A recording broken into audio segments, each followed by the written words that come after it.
This video contains subject matter that may be offensive and disturbing to some people. If you are the type to require a warning throughout a video or show, let this message serve as your warning. This channel discusses the harsh reality of true crime. If this warning is not sufficient for you, consider a different genre and unsubscribe from my channel immediately.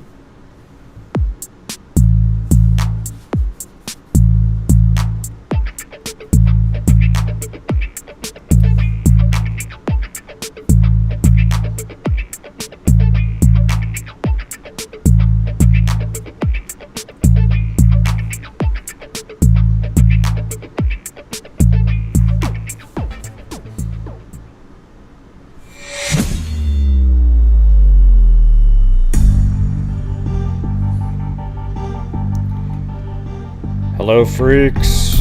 All right, everybody. We got a special guest on today. Today's show is going to be about Deanne Warner, who is currently missing, but obviously, something more ominous has happened. And so we've got on Gregg Hardy, who is her brother. Okay, and he didn't come on the show, but it was audio only. I guess he did come on, but it was just audio only. And here he is right there. Gregg Hardy, the legend. Yeah, listen, one thing I want to say is, I think every person that, if they're in the same situation as your sister, would want a brother just like you, who's out there relentlessly fighting for justice for your sister, Dee. And we've talked on the phone many times over the last, 2 years. What was the actual date that she went missing? April 24th of 21. Right. Thank you, Gray, for having me on. Oh, it's my pleasure. Hopefully we can get something, some information out there that might lead to some more action going on.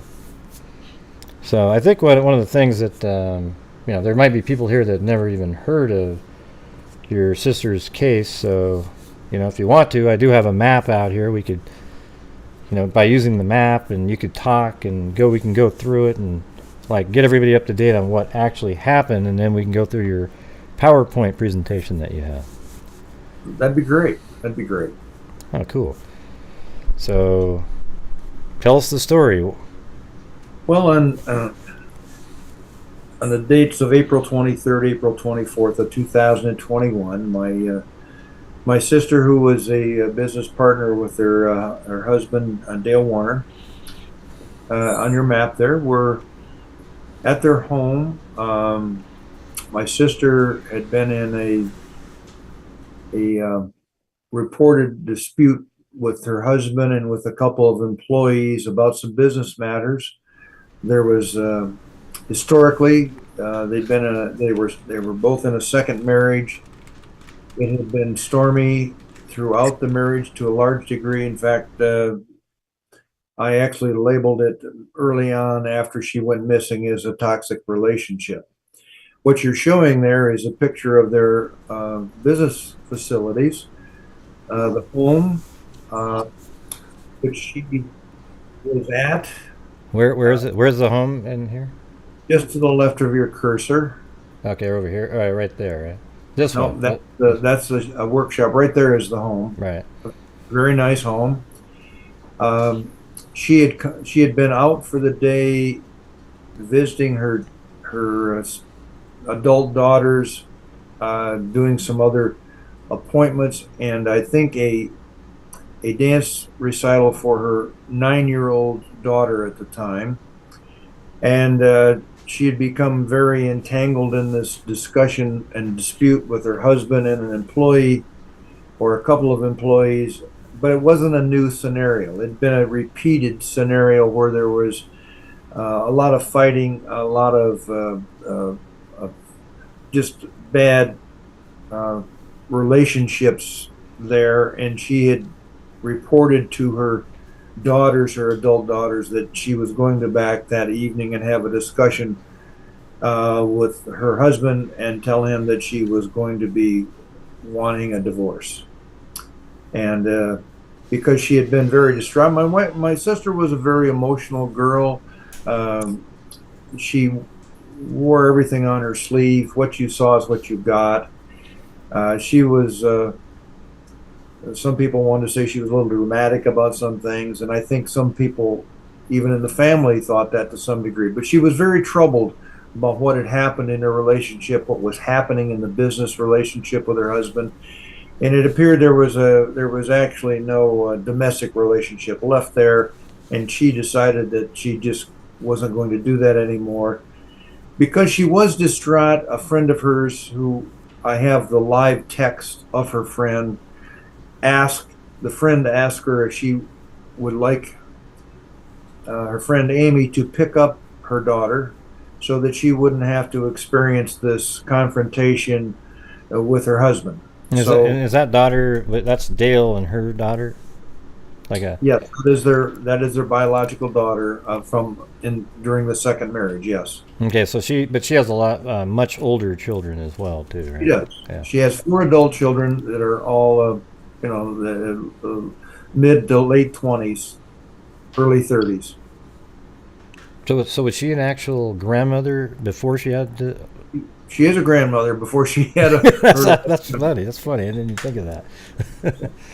Yeah. But So. the picture, of course, is been on your screen at the lead in. Mhm. Of course, it's her with her biological daughter, her young daughter, that was living with her, and she was attached at the hip, so to speak, with the little girl that came along later in life. Yeah. So that night she took the daughter over to a friend's house because she knew that there was like a heated argument going to happen, right? Well, no, but actually, the friend came and picked her up, and that's what's critically important to this. You have on your screen cameras showing activity, the surveillance cameras from their business, which, by the way, weren't set up to watch individuals. It was to guard things like the fuel tanks because there was a trucking company there.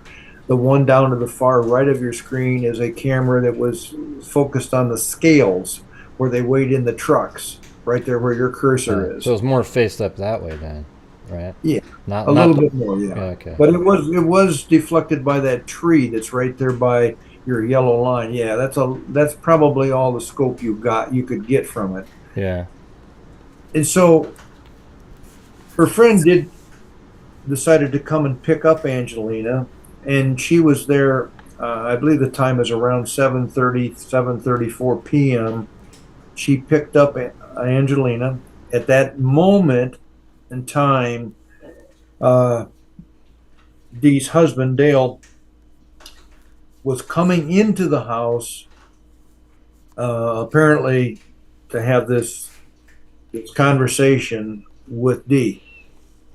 And then there's a lot of detail of what has happened from the camera footage, etc., which is under obviously part of the investigation. But the long story, very short, is the fact that she and her husband were alone in that home after around 8 o'clock on April 24th. On April 25th, Sunday of 2021, her adult daughter and husband and little girls came by on a Sunday morning to have breakfast, which was kind of a routine event.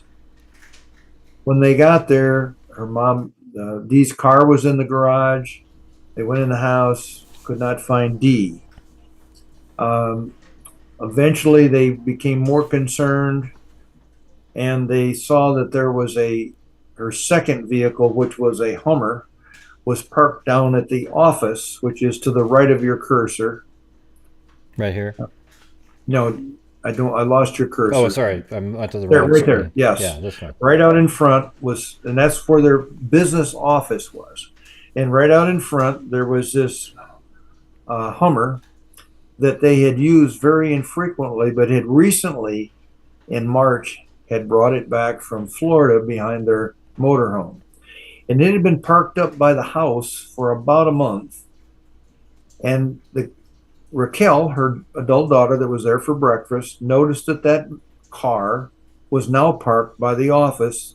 She made an assumption that perhaps Dee her mom, was down at the office continuing this dispute with her husband over business. So let me ask you something. So the Hummer, though, where was it normally parked? Where this Right pin there is? where your cursor And is. then where was it found? Where can we? Let's put a pin where it was found, seen on the morning of the breakfast. Well, take your cursor to the right just a little bit, Uh huh. right in that general area. Okay. Now, in all fairness, I was not there that morning to specifically witness this, that setting there, but the people that did see it there told me that's the general location. So finally, Raquel went down to the office and found no one was in the office, and then she became very alarmed. Her mom's car, which was in the garage at the house, the Hummer was down there. There was no one around. And so she started calling people, her, her siblings, and actually my wife, to find out if they knew anything about where Dee was. And obviously, from where we're at here, 2 years and 3 or 4 months later, uh, we're still on that pathway of finding out where Dee was. And her husband's story was that he got up at 6:30 in the morning, that they'd had this terrible fight at night, that she'd fallen asleep on the floor. Now, what I'm quoting to you is what he told me, okay? Because I confronted him at 8:30 p.m. on Sunday, April 25th, 2021, and obviously I knew him very well. Maybe I didn't know him very well, but I certainly knew him. Uh, Asked him what happened, and he said, "Well, we had a fight. She had a bad migraine headache. She fell asleep on the floor. I picked her up and put her on the couch, and I went to bed. I got up around 6:30, left to go out and spray some chemicals, and she was snoring on the couch when I left."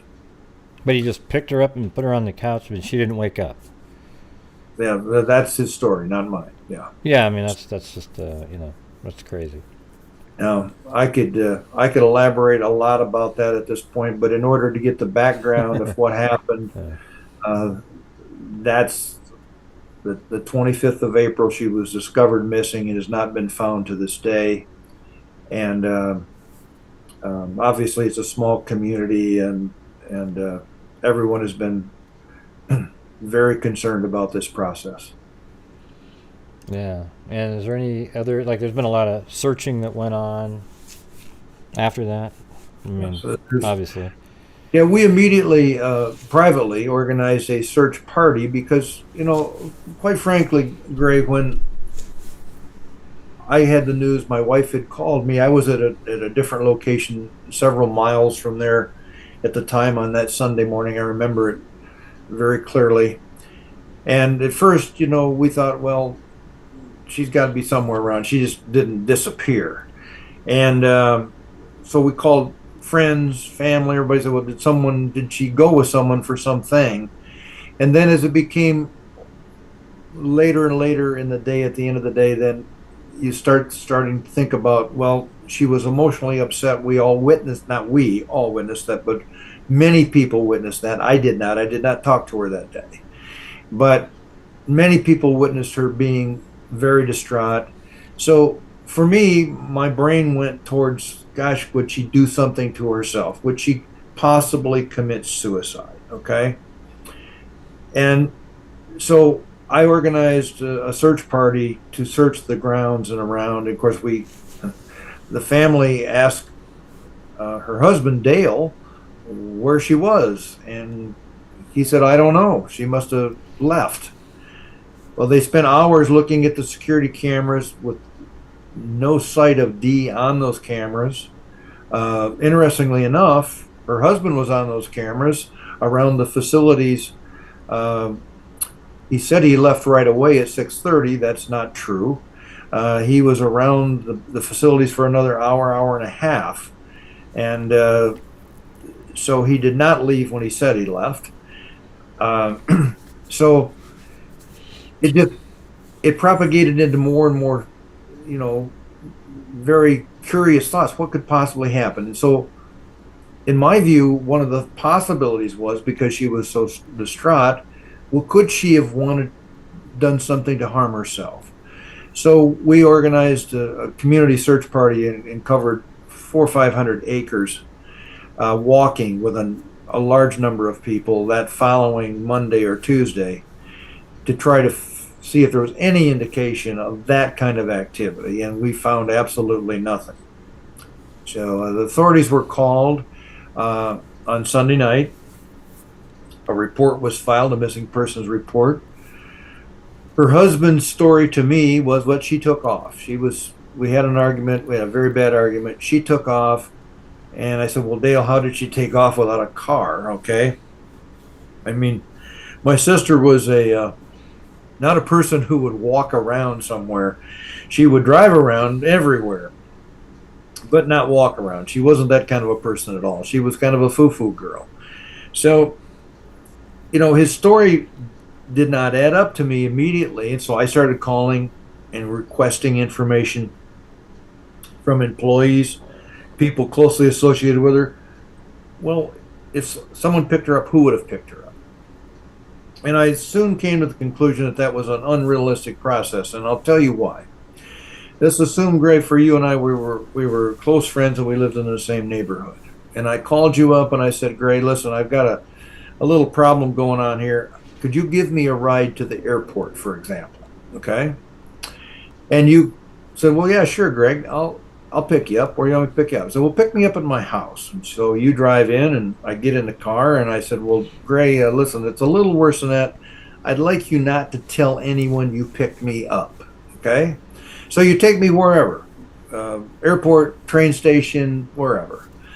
But then a few days later, although we're great friends, a few days later, you find that I'm missing. Now, there's no chance that you would honor my request for you not to tell someone that you picked me up. I mean, there's no one would want to. Right. Yeah. There's no friend out there that. No. Right. So. That was non-existent. Also, I mean, I was reading, refreshing myself. There was the $50,000 diamond ring. He claims it was left there on a desk or something, her office desk or something.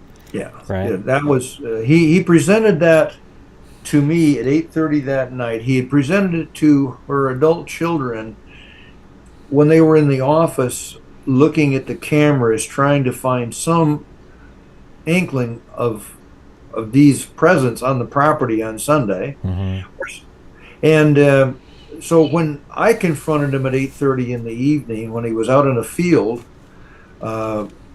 doing some tillage work, by the way, I don't know what husband would be out in the field doing tillage work when the rest of the family is worried about where his wife went, but he was. And he stopped his tractor. He came up to my vehicle, my truck, and we had a conversation. The story I have already said here on your channel is what he told me. And then he reached in his left pocket of his blue jeans and pulled out this ring and bounced it up and down in his hand like a golf ball and said, she left this on my desk. I can see that. So he was just sort of tossing it up in the air, like, yeah, like you do with a golf ball. Like you would a golf ball. Yeah. Yeah, but of course it's weird how it's like this really expensive item that he now has, and she's not around, but she just left it there. So he's got a reason why he might be able to sell it for sell it and get some money back for it. Yeah. Well, what's most interesting about that is there were internal cameras in the office area, and of course his story was that she knew how to avoid the cameras. Well, listen. Many people in fact, probably everyone on your channel, hardly no one knew my sister, but I can tell you one thing. If she were going to leave that ring, first of all, she would never do that. But if she were going to leave it, she would just prance herself right in there and throw it down and prance right back out without trying to avoid a camera. She wouldn't give a damn. So his story was even worse in the fact that he reiterated to me that she took a small travel bag, her purse, and her curling iron, which has been just the craziest thing that's been left in my brain of the conversation. Yeah. Who the hell would know if their wife took a curling iron with them if they left? Well, they wouldn't, but except for somebody who would, I think we were talking about that on the show way back then, who would even know at all that a wife's curling iron was missing, except somebody who thought maybe somebody else would notice, and maybe the curling iron cord was used for something. Yeah. All those are possibilities, Gray. The amazing thing about it was, at the time, I literally listened to the story intently, and actually, I'm not going to say embarrassed, but I literally tried to pursue what he told me in the story because, okay, that's your story, so I followed it. And it was just a few days later as it started piecing together in my brain that none of this makes sense. Okay, this is not a logical process. And that was punctuated by the fact that this guy had no emotion at all about his wife leaving. In fact, all he did was want to ridicule her and try to make people feel sorry for him that she had gone. Yeah, I mean, there's just so much. To me, it's one of those cases that's really obvious. I don't know if you ever heard of the. Gosh, now I can't remember. There's another case. It's going to pop into my head in 2 seconds, but it's just so similar. It's almost ridiculous. What was the name of that one, you guys? Somebody type it in. The one in what is it? Jeez, now my brain's not even remember what state, but it'll pop into my head and then I'll remember it all. I'm getting old, but there's so many just like it. It's incredible, There have been, Gray, and one of the things that I began to pursue was I'm certainly no investigator, and I certainly have never been involved in anything even remotely close to something like this. But then I started researching and finding similar situations, and I talked to a number of people. The Elaine Cates case was a little bit similar. There's another case in Michigan that was somewhat similar. There are many of them that I feel so much sorrow for the people that have had to go through this. It's tremendously crazy. Yeah, it was Cheryl Coker is the one. Cheryl Coker out of Ohio. You should look at that one up. It's crazy. I mean, it'd be interesting. It seems like it would be useful for like other families that have these unsolved ones, like Morphew, Coker, yours, and you're sort of like this band of people that sort of create momentum together. I don't know. It seems to work in some situations, but maybe not in yours. These situations occur, Hugh, Gray, when these things happen. You see them on TV, and like in my case, you think, well, that's more entertainment. It's not that you don't feel bad for the people you do, but you never think it's going to be you. Right. You think it's going to be someone else, right? Mm-hmm. That's exactly. And then it's you. Yeah. Yeah, that'd be weird. I mean, most of us haven't had that, especially people. Like, imagine us, where we're involved with true crime every single day, and all of a sudden something happens, and you're like, "Whoa, I'm now on that side of it." It's pretty rare, but yeah. But most people watch shows on TV, the news, and now you're finding yourself to be right there. You're the brother of somebody that's missing, but likely. I mean, I think you guys have probably determined she's not alive at this point, right? I mean, yeah, in fact, we'll get to that a little bit further in on my PowerPoint talking about the declaration of death. But it took a long time to get from this point that we've described here in those early days of April 24th, 25th, 2021. And I'm kind of I've been a problem solver all my life, and when this became a problem, okay, it became a very personal problem, and so I go after it like every other kind of problem I solve, and that's action. You break it down, you put together a plan, you fix it, okay? Well, that's become a very frustrating process. Yeah, and I know just from talking to you over the years how meticulous you are, putting everything together, and it's just sort of strange. It almost feels weird that people in the right places aren't listening, like they don't care or something. I don't really know how to explain it, but hopefully that's better now. I don't know if it is, but I can tell by the face it's maybe not much. Yeah. No. Unfortunately, no. It was if people kind of understand what happened now and what took place, and then if somehow we could push forward to talk about, Yeah, let's get the PowerPoint going. spiritually. Want to get the PowerPoint going? Yeah, if it works for everybody else, yeah. Okay, let me see. Let me get to the other monitor. I think I set this one up. So it's just the pictures. No, we're not on the screen with it, but they can still Uh, see it. So why don't you get started then? Tell us what sure. it's about, and then get moving through it. Well, there have been a lot of pictures of my sister that have been put out in media since this has all happened, and for me, this was the sweetest one you could have. Uh, Yeah. this is her daughter and her, obviously, and as a little girl, and this all started out in the investigation began, and our family are action people, so we tried to participate in the investigation. We've hired from the very beginning and up through now several people, private detectives that have worked for us and provided a lot of good evidence. Uh, and when I first started engaging with this, I met with the former prosecutor in our county who has now resigned. And I'll never forget his statement to me. He said, Greg, time is your friend, because the longer she is missing, the more likely it is that foul play will be a part of that. Those words were just ingrained in my brain. And but now, 2 years and 2 or 3 months later, time is not our friend anymore. Time has become our enemy. Crime investigators, not having known police investigators before in my life, I think that they don't probably have the urgency that I depict in what I do. I'm not going to criticize them for that. I just don't know why something gets better as it gets older. But I do know one thing. After a certain amount of time, people's memories start to fade. Witnesses or people with vital information can die. Nothing gets fresher after a certain threshold of time. And I believe we've reached that threshold of time without any question. And so I'm very alarmed about that.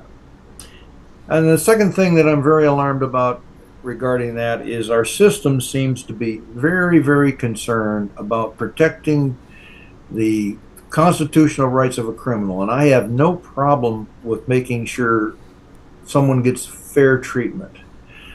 But I can tell you from being part of this for 2 years and several months that there seems to be very little concern for the family and the victims. Because remember, the criminal in this particular case and in many others is still out walking around having a normal life. The family has not had a normal life since April 25th, 2021 at all. And that bothers me a lot. I have pushed and kicked and screamed and tried to do everything humanly possible to provide assistance any way, shape, or form we can to the investigators and to the prosecutor's office through the professional aid of our private investigators and the information we've been able to attract, including 30 or 40 taped interviews of people who are either have information who are witnesses with something to do with this case. So it's been very frustrating. And what we've had is we've gotten a lot of what I call basically empty promises. I don't want to be critical of that, but you know what? After a certain amount of time, you expect to at least know what in the world is going on with the investigation. Does it have legs? Does it not have legs? Where is it going? So that's been a tough part. It seems as though the prosecutors and the investigators they seem to have a fear of failure. They never seem like they know that they're finished with something, and there has to be a conclusion. You know, tailing off of my time is not our friend anymore. It's our enemy. And it their demeanor has been very frustrating for the family, specifically for me, and the fact that I start to get this feeling. You know, Gray, when you work around people in business and so on, you have people that have different demeanors, and you can kind of figure out where you're going by how they present themselves and how they interact with you.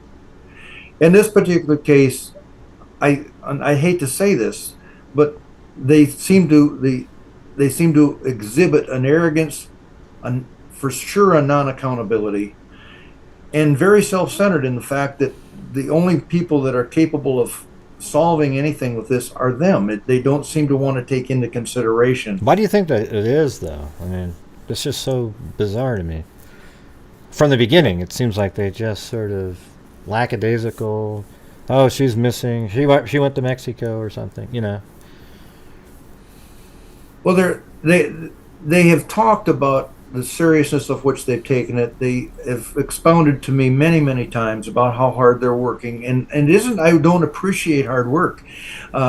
It's just that this time keeps rolling on, and the other investigators that I've had working for us have produced a huge amount of important circumstantial evidence. There's little doubt about that. And we can't quite understand why that this all can't be put together in a package to accomplish the task. You know, it seems that common sense is not being provided and not being utilized here very well. Have you ever reached out to the FBI in this case? Yes, we have. You know, the protocols within law enforcement are very interesting. I'm not a professional about it at all. All I can reflect on is what I've experienced. You know, when talking to the FBI early on in this case, they reflect back to the fact that they might be assisting, but they're not in charge, and so therefore, the local law enforcement at the time, which was the Lenawee County Sheriff's Department, was totally in charge of the case. And then the Lenawee County Sheriff's Department, after were pressured considerably, and they formed what was called a task force, and they brought the family in to a meeting where they were explaining they had two detectives from the Michigan State Police, they had the Sheriff's Department detective, and they had a member of the FBI who told us that they had formed this task force, kind of a one-of-a-kind task force because of the importance of this case in their view, and they were going to take this thing on. And that's been over a year ago. And then, of course, as you may know from news reports, the community pressured the Sheriff's Department for no activity, and they finally capitulated and turned the case over to the Michigan State Police. And now it's been approaching another year with the Michigan State Police in charge of the case, whereby they've alluded that the FBI is involved, that the county sheriff's department is still involved, but yet there is no conclusion except for the fact that there has been the investigation has been turned over to the county prosecutor. Wow. Okay. Because the FBI sometimes, if a family member says something, I know they usually have to get approval from the law enforcement agency that's there, but sometimes they don't do that. I mean, it's really kind of like you said. It's not really consistent across the board, you know. So sometimes, like, FBI will just jump in, but they have insane abilities nowadays for cell phone stuff. But you know, a dumb criminal is the one that brings their cell phone around. So, you know, hopefully, you know, there's something out there that they can go get. You know, somebody else. You know, there's got to be something. You know, there have been a myriad of warrants. To their credit, there's been a myriad of warrants served regarding a lot of electronic data, et cetera, et cetera. I have no idea why that hasn't come to fruition, but I can tell you the thing that is troublesome is the fact that it seems like we as the family members are not allowed to be skeptics. We can't be skeptical about whatever it is that's taking place. We're just supposed to accept that without any justification. And in my world, that's not how things work. If you're charged with a task of doing something, then you don't have to disclose details, but you should be disclosing at least a format, an outline of where you're going and where you've been. And that's not taken place at all. So that leads to skepticism. And at the end of the day, I hate to say this, but it brings us to the point of where we say, okay, is this a lack of effort? Is this a lack of skill? Is this a lack of experience? Or, worst of all, is this a sinister situation and any potential corruption, somebody holding this thing up? Because it shouldn't be held up at this stage of the game with so much stuff that's been out here. We don't know exactly what they have. We do know what they have warranted, and that is all the electronic information that could possibly be, as I'm sure you're aware of. You can be tracked by so many different things today that it's astonishing. In fact, I asked the FBI person involved at one point, if I wanted to disappear, I consider that I have a pretty strong education. I'm a pretty experienced old guy, been around a bit. Could I, if I just wanted to go away, could I actually accomplish it without being caught? And he said, Greg, I doubt very seriously that you could ever think about doing it. You could ever accomplish that goal, even though you might be pretty smart. You couldn't get it done. Especially if you only leave the house with a curling iron. Right. Yeah. I mean, it makes it a little harder. You know. It's reported, even by the authorities, that there's been no activity on any of her bank accounts, any of her credit cards, any facial recognition, any kind of ID, no use of passports, no use of a driver's license, no use of anything. Okay. Yeah, and then she's somebody that had appointments set up. She has a daughter. There's no, even if she was really upset about something, she's not taking off. Well, so that's a really good point, Ray. You have to, let's talk about what I call the DCS, the degree in common sense. Here's a woman who was an emotional kind of a lady. As I've often phrased it, she could be really pissed off at you today, and tomorrow morning she might be hugging you and kissing you. I mean, she would be over it instantly. No matter how distraught she was on that day, there is no chance, absolutely zero chance, that she would not have contacted someone. This wasn't the first time she'd had a bad relationship with Dale Warner. There had been an occasion when she brought a couple of her children on 2 occasions to our home to stay overnight because of a bad situation at home. So this is not a new thing. What is new is that she never, ever, ever just plain didn't communicate with her family. She loved her family too much. She never went anywhere without the little girl. She always talked to her adult children and was very close to them. So it's insane that someone even thinks about using that as the excuse here. And that's what's weird is sometimes it feels like law enforcement, they just go, they're missing, they're an adult, they can be somewhere. So we don't have any information that they're, but instead of listening to people that tell them, hey, listen, we know her. We know that this isn't what she would do.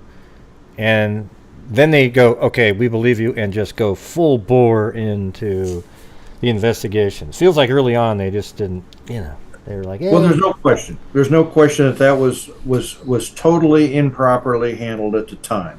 And so, in all fairness to the Michigan State Police and to the other people who got engaged since, they had some catch up to do. I understand that, and I took them on their word and trusted them 100% that they were going to do that catch up, and I believe they have done that catch up.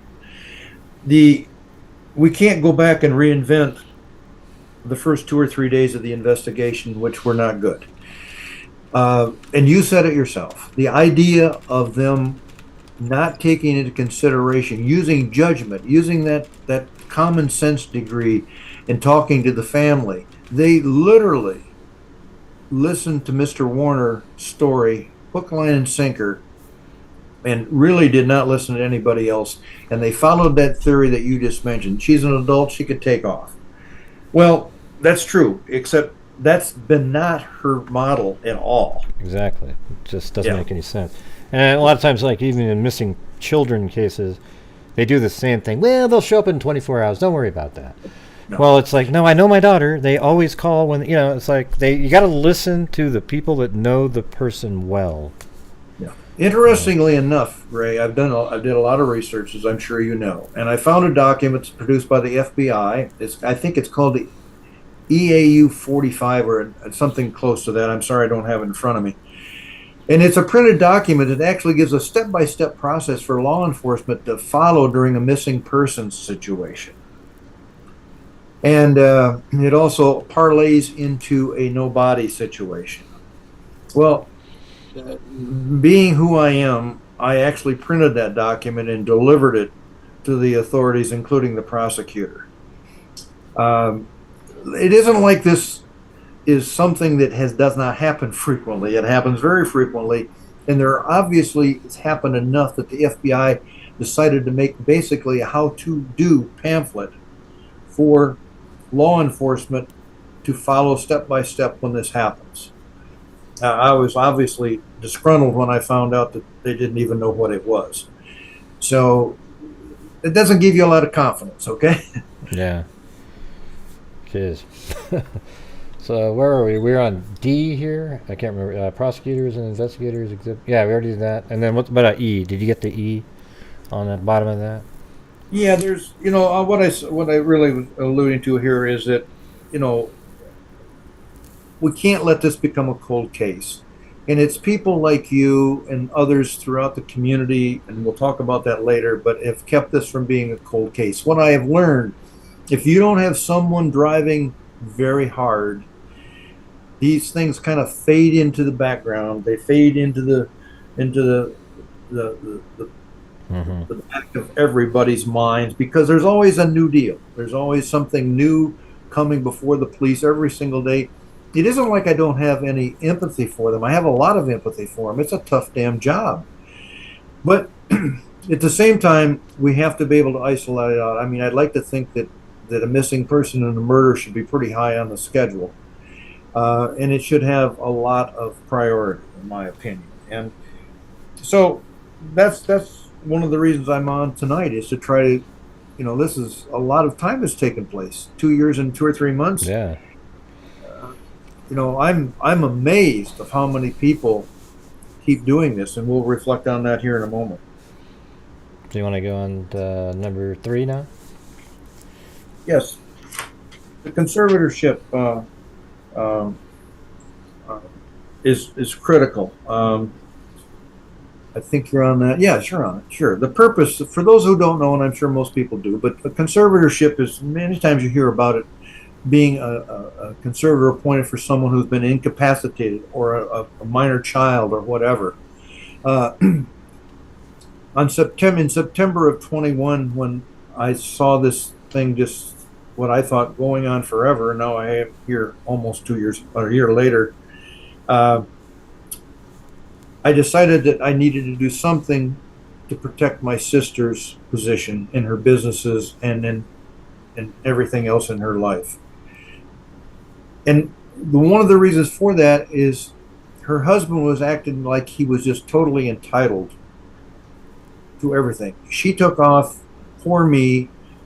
He even stated she left me in a quote unquote hell of a position here. And so he was entitled to everything. And that doesn't make sense to me, particularly when I obviously feel very strongly that he was the perpetrator and the reason she's missing. So I decided to research, and I used my own corporate attorney to file a petition of probate court to have a conservator appointed representing my sister. And that was, it wasn't like I knew anything about that. It just seemed to me that there had to be a reason, and it was based on the fact of her husband's performance.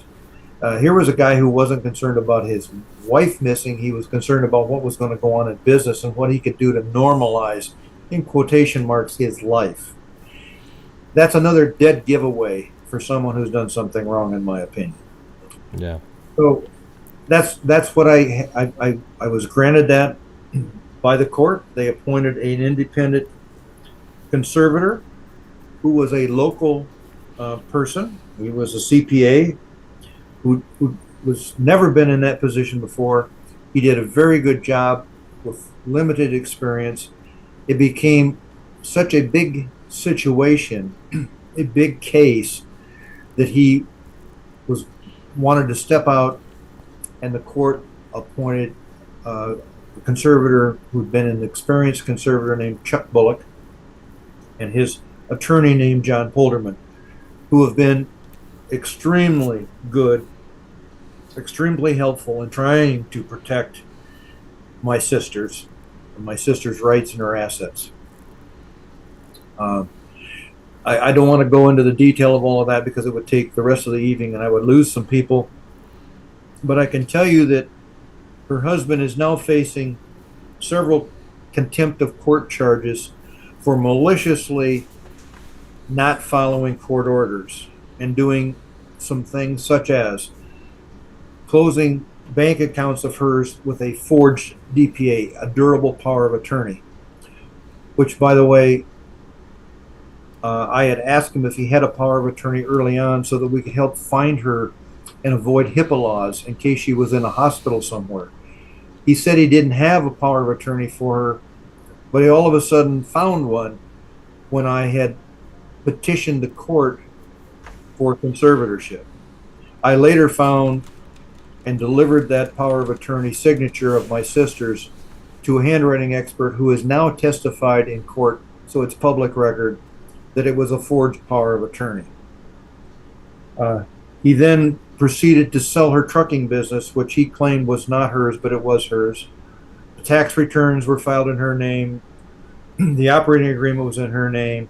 She ran the company on a daily basis in her name, but then after she's gone, he changed the name of the business and put it in his own name and was using, we feel at least, he was using the forged power of attorney to do that.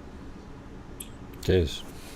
Even a bit later on, he, through his accomplice, Mark Weisberg, who is supposed to be the business advisor, whatever title he happens to apply to himself, applied for a $1.5 million SBA loan using my sister's forged electronic signature and her driver's license. What was he doing before he met Dee? He had been a farmer with his father, who was local there, and he had broken off of his father and brother's relationship in a farming and became an employee of a local chemical company. Okay, but it almost feels like this whole thing is a financial situation where he was, I don't know, it's really strange. Or you know what, have you even thought of the possible motive here? Well, I believe the motive was financial for sure.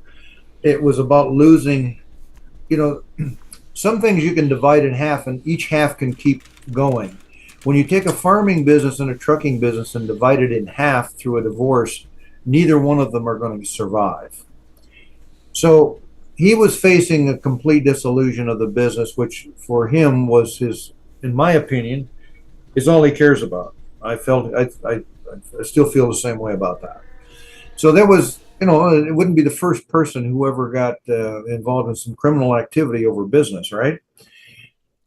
So, but those are just a few of the things that the conservatorship has had to defend against, and it's been a long, hard battle for them. And if you move on down to the next ones, you'll see that these contempt of court charges, who have been pending now for several months, we seem to get into court, and there's an overabundance of evidence that he's been contemptuous to the bench. There's no question about that. We get into these hearings, which are limited in time, as you would understand, and his attorney, in my opinion, any attorney has three options in court. You can argue the fact of law or the issues of law to the judge. in defense of your client. You can argue the evidence in the defense of your client. And in this particular case, neither one of these can apply because they don't exist in defending this. Or you can do the number three, you can stall. And that's what he's been doing. He's been using up court time, and we keep getting a kick down the road. The can keeps getting kicked down the road because of his maneuvering of the court process by which he's stalling. Again, he doesn't have any facts of law or issues of law that he can argue. I mean, they have obviously, flagrantly refused to follow the orders of the court. So that's been very frustrating for the family. You almost need like a judge that has some balls to just go, hey, listen, we're done with the games here. Well, you have to recognize, by the way, the probate judge in this particular case, I think, is doing a very, very good job. She has... I guess it wouldn't... Okay, sorry about in my opinion, she has given him every possible chance to prove something in his defense that he could possibly do. Mr. Warner's attorney is continually flying in the face of the attorney, threatening her with, that she should be removed from the case for conflict, all kinds of crazy stuff, just as part of his stall tactic. The judge is very focused. You can tell by how she performs in the courtroom. She's very focused on this case. Again, in my opinion, she's gone out of her way to give him fair treatment. And, you could turn that around and say, well, that's not been very fair to the family and because of the delay and so on. We as a family fully understand the actions of how the court has to function. It does get a little bit old after a while when you keep getting delayed, and you don't have any of these things come to fruition after going on 2 years. Fair to say? Yeah. So no human being would not be a bit frustrated by that. That's true. So we're on to number 5. There we go. Hold on. That's it, right? Yeah. So, and then we can come back if there's questions about that. I'm happy to answer them. As you probably noticed, there is for those people who want to tune in to public hearings, the conservator, the next date for a hearing on the contempt of court. By the way, these are criminal contempts of court. These aren't civil contempts. These are very serious charges, criminal contempts of court, which have been brought by the conservator, and that's his job, to protect my sister's rights. Are these online, like video, where you can watch them? Sometimes they are, sometimes they aren't. But the next date for that is on September 8th of 23 here, coming up. So if people want to engage, the family on my sister's side have the courtroom full. And interestingly enough, on the other side of the courtroom, there is no one there except his business advisor and his attorney. Well, maybe you could send me a link. If there's a way I could actually record it and play it. I will do that. Some of them they're not leaving on Zoom. Some they do. Some they are allowing news media in, and some they have not. But then in order to, I guess we moved on here to the declaration of death, which is great. That next hearing, before I forget it, is set for August 16th, coming up relatively soon. So let's talk about the purpose of the declaration of death. There's zero doubt that the family feels that they know what happened to my sister. And so there are two modes of action you can take. One, you can wait for a criminal indictment. You can wait for a charge. Or if that's not taking place, and obviously it's not, you can approach what's called a wrongful death suit, which I'm sure you're well aware of, and many people. Yeah, I was actually going to mention that as a tactic, because they're not as strict as a criminal trial. I mean, you can get a lot of information in there, and then sometimes prosecutors go, that's pretty interesting, Well, there are a lot of you're absolutely correct, and there are a lot of things. The purpose of the declaration, first of all, and then we'll move on to the wrongful death suit. The declaration of death situation is you obviously cannot file a wrongful death suit unless you have a death. Okay, so because my sister's body has not been, or remains have not been recovered, we have petitioned the court to have her declared dead by a presentation of fact. So that is being handled by an attorney from Detroit named Todd Flood, who's doing an excellent job. The hearing has begun. Originally, it was going to be a jury trial because Mr. Warner's attorney was objecting to having her declared dead. Yeah, I was actually, I mean, that's sort of, I was going to say, if you have a wrongful death case, do you have to have the courts declare her dead before you can do the wrongful death case? Because how can you prove that that's true? That is correct. Okay. Now, in many cases, just as a quick aside, in many cases, what happens is someone is charged with murder, they're brought to trial, and they're convicted, and then the family does the civil suit on the wrongful death suit to economic damages, right? In this particular case, that would have been much easier for the family, but when you don't have prosecution charging and pursuing that as vehemently as we'd like to see after 2 years and 3 months, we have chosen to go the civil case route, and to get there, we have to have the declaration of death. And that makes sense. I mean, so, there was a case, the Jonathan Cruz case that I've done, where he was killed, and the girlfriend, like, I mean, it just seems so likely did it. I mean, it's incredible. They did a wrongful death suit because she was just let to leave and have babies with other people. She just took off. And, they won the civil suit. So just to give you some hope there, the civil suit was just absolutely devastating. Like, just absolutely, like 100% of the people were like, oh my God, she did it. But then after that, we haven't seen the prosecutors do anything yet. So, but, I mean, that's the next stage for you guys, is get the declaration of death. Is that something that you feel like is coming soon, or? Without any question. If in fact we have the bench, as I was talking about, this was supposed to be a jury trial because of the objection by Warner's attorney to the declaration. Then when evidence started being presented in preparation for the jury trial, they withdrew their objections to the declaration, but then the judge still has to be presented with the evidence on why we believe that she is deceased rather than just missing.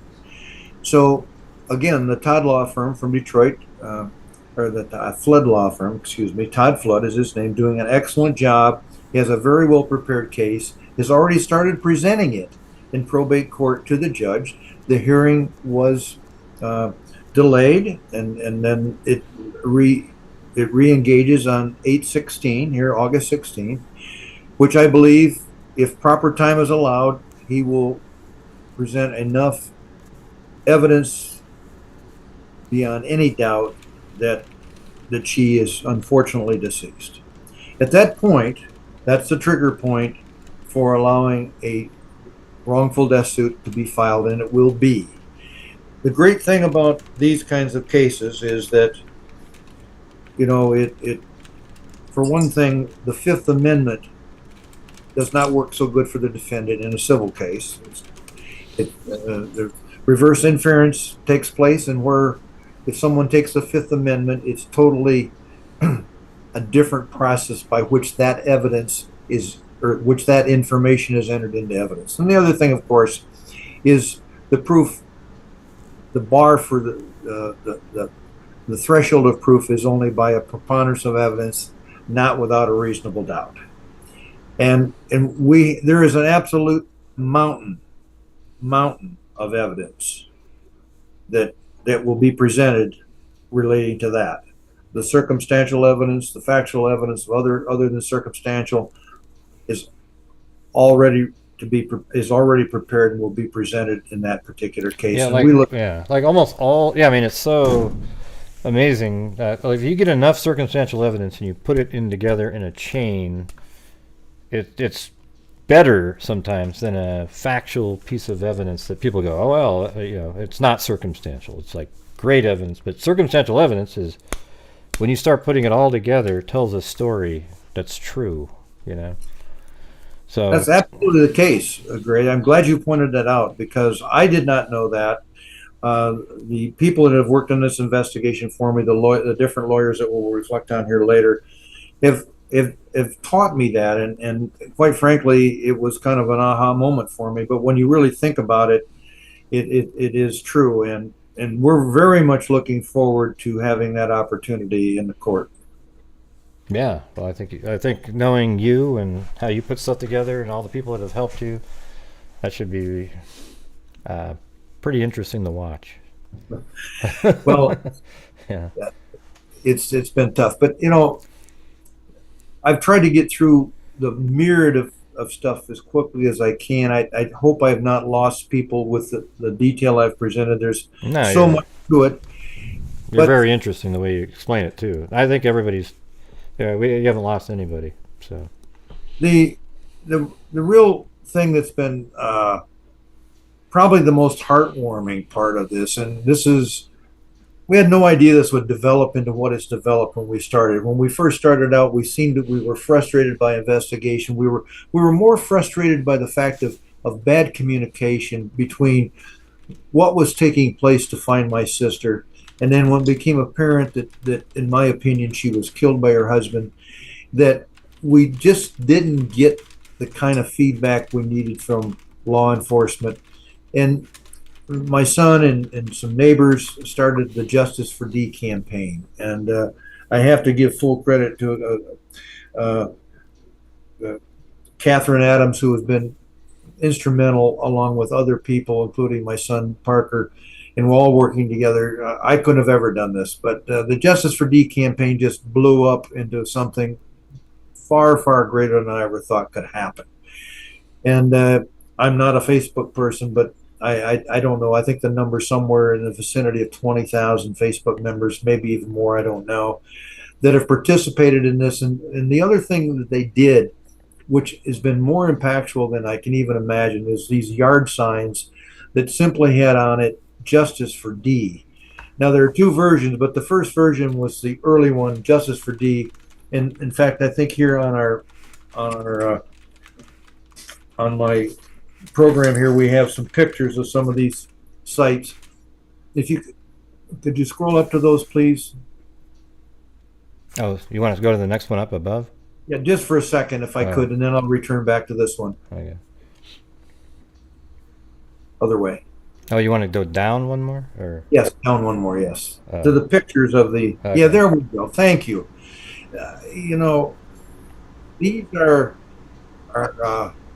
just some snapshots of hundreds of people who have signs out. And I have so much respect for these people. This is 2 years and 3 months into this gig, and into this horrible, horrible process.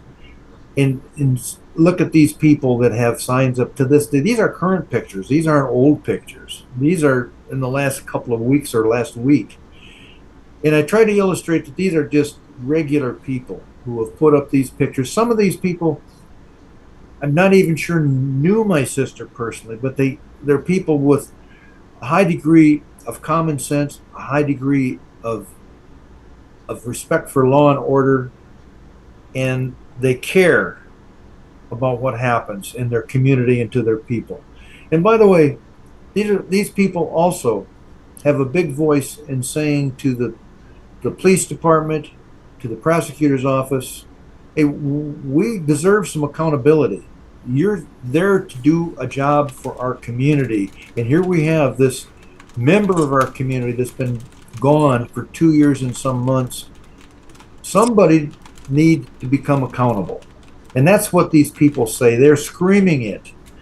And so I'm so proud of them. And so I can't be more thankful to them that they've participated. So that's a big deal in this case. Thanks to them, this is not a cold case, okay? yeah. So if we can come back up to the previous, yeah. So this is kind of this point where I have to give credit to so many people. There are a number of private investigators that have worked for me, in this case, worked for the family. Billy Little has been a major player in this, and I know there's a lot of people asking. Billy Little was so active, as I'm sure you know, Greg, for a long time. He did tremendous interview job. A couple of things. One is he has been working heavily as a public defender for a situation in Arizona. He still communicates with me frequently. He's still heavily engaged in this case and will be making a bigger contribution here in the future. It has been a tough road for him, in my opinion, in the fact that he has gotten no credibility, been given no credibility by law enforcement or the prosecutor in this particular case. And for the life of me, I cannot understand why they don't give the guy the credit he deserves. He's done nothing but want to contribute. And as you probably know, and if someone listening does not know, he has great credentials. Unfortunately, I don't think his personality matches with him very well, because he's an urgency type of person like me. He doesn't want to put things off. He immediately charges in, develops a plan, gathers the evidence. He came to this case totally without prejudice at all, and left with absolute not left. He's still there. Finished presenting the information to the authorities, which in my opinion was tremendously good information. Now, none of us ever get it 100% right. None of us do.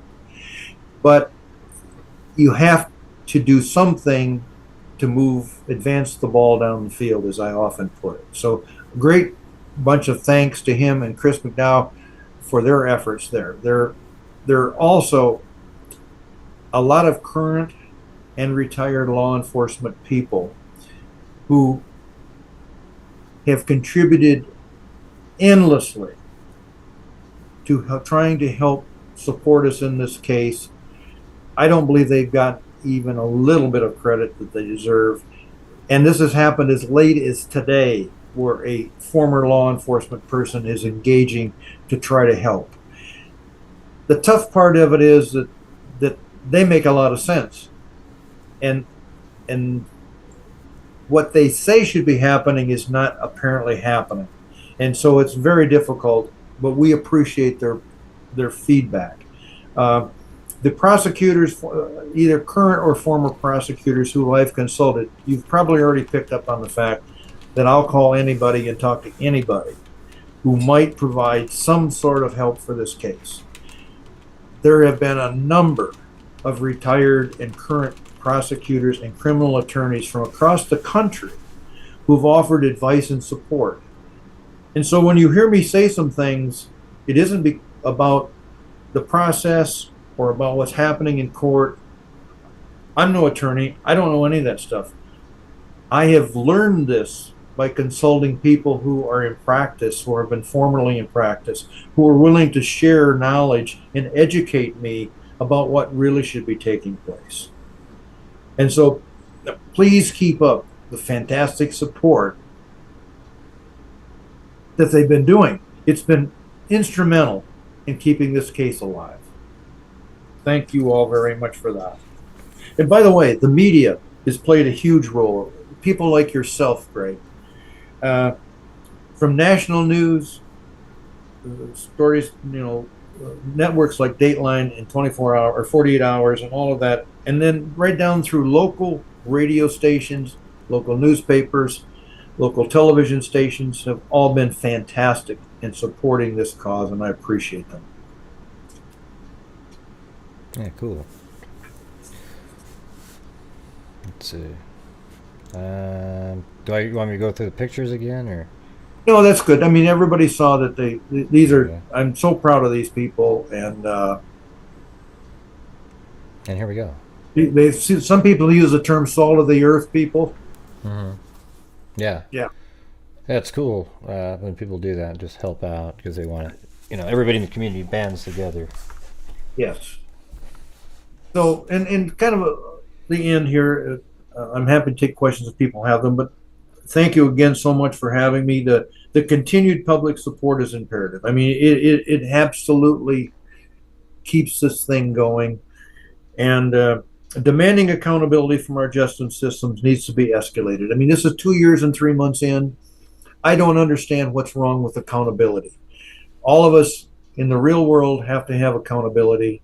And to me, there has to be some accountability here. And I know, I'm sure there's people in the authorities that probably are being disparaging about me right now for saying that, but I can't retract it. It seems to me just to be common sense. So this the process is going to continue. There's going to be renewal in the yard sign program that will be taking place in the next several days. So maybe it may take a week or so since I've had a little tough time here at our own operation. But we're going to be starting a new yard sign, and we hope people will participate in it. It will help bring attention to this cause. Does he still, this Dale guy, does he still live in the area? He does. He lives with a half a mile from me. So he still lives in the same house? Yes, yes. And begrudgingly, Oh wow. I can tell you, and I don't want to reveal a lot of things. My niece is a minor, and I highly respect it. But what's sad and catastrophic at the same time is he will not let his daughter, my sister's daughter, see her own sisters and brothers, adult sisters and brothers, who, by the way, used to babysit for her. My own wife took her to a sporting event after my sister went missing, and he will not allow my sister's little girl to even see and visit with her relatives at all. I mean, it's astoundingly ridiculous. It's Yeah. cruel. I think it also, that's sort of part of that circumstantial thing. You know, you look at stuff like that. Who does that?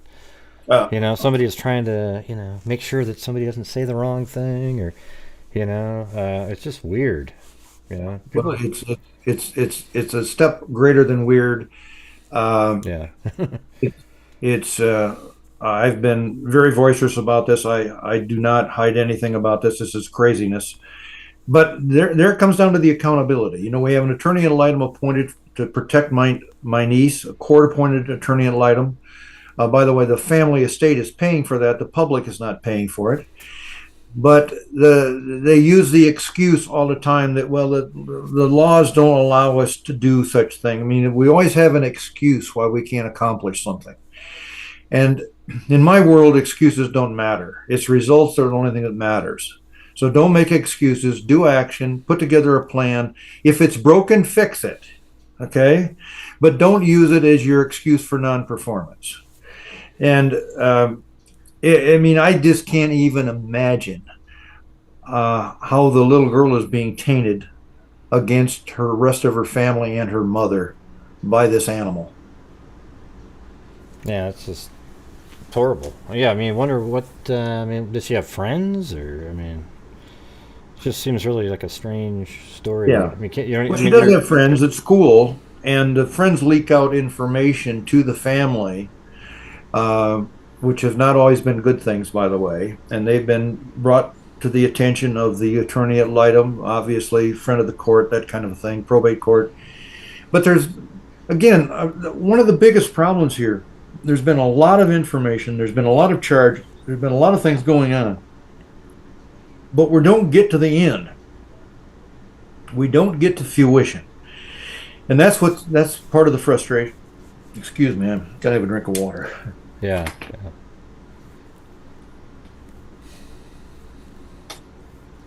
So if anyone has questions or comments or some things that they think should be done, I'm always here to listen. Yeah. Just, I mean, it seems like what kind of vehicle does he have? I mean, have they ever done the tracking of the vehicle, like if it had OnStar or anything like that? His vehicle?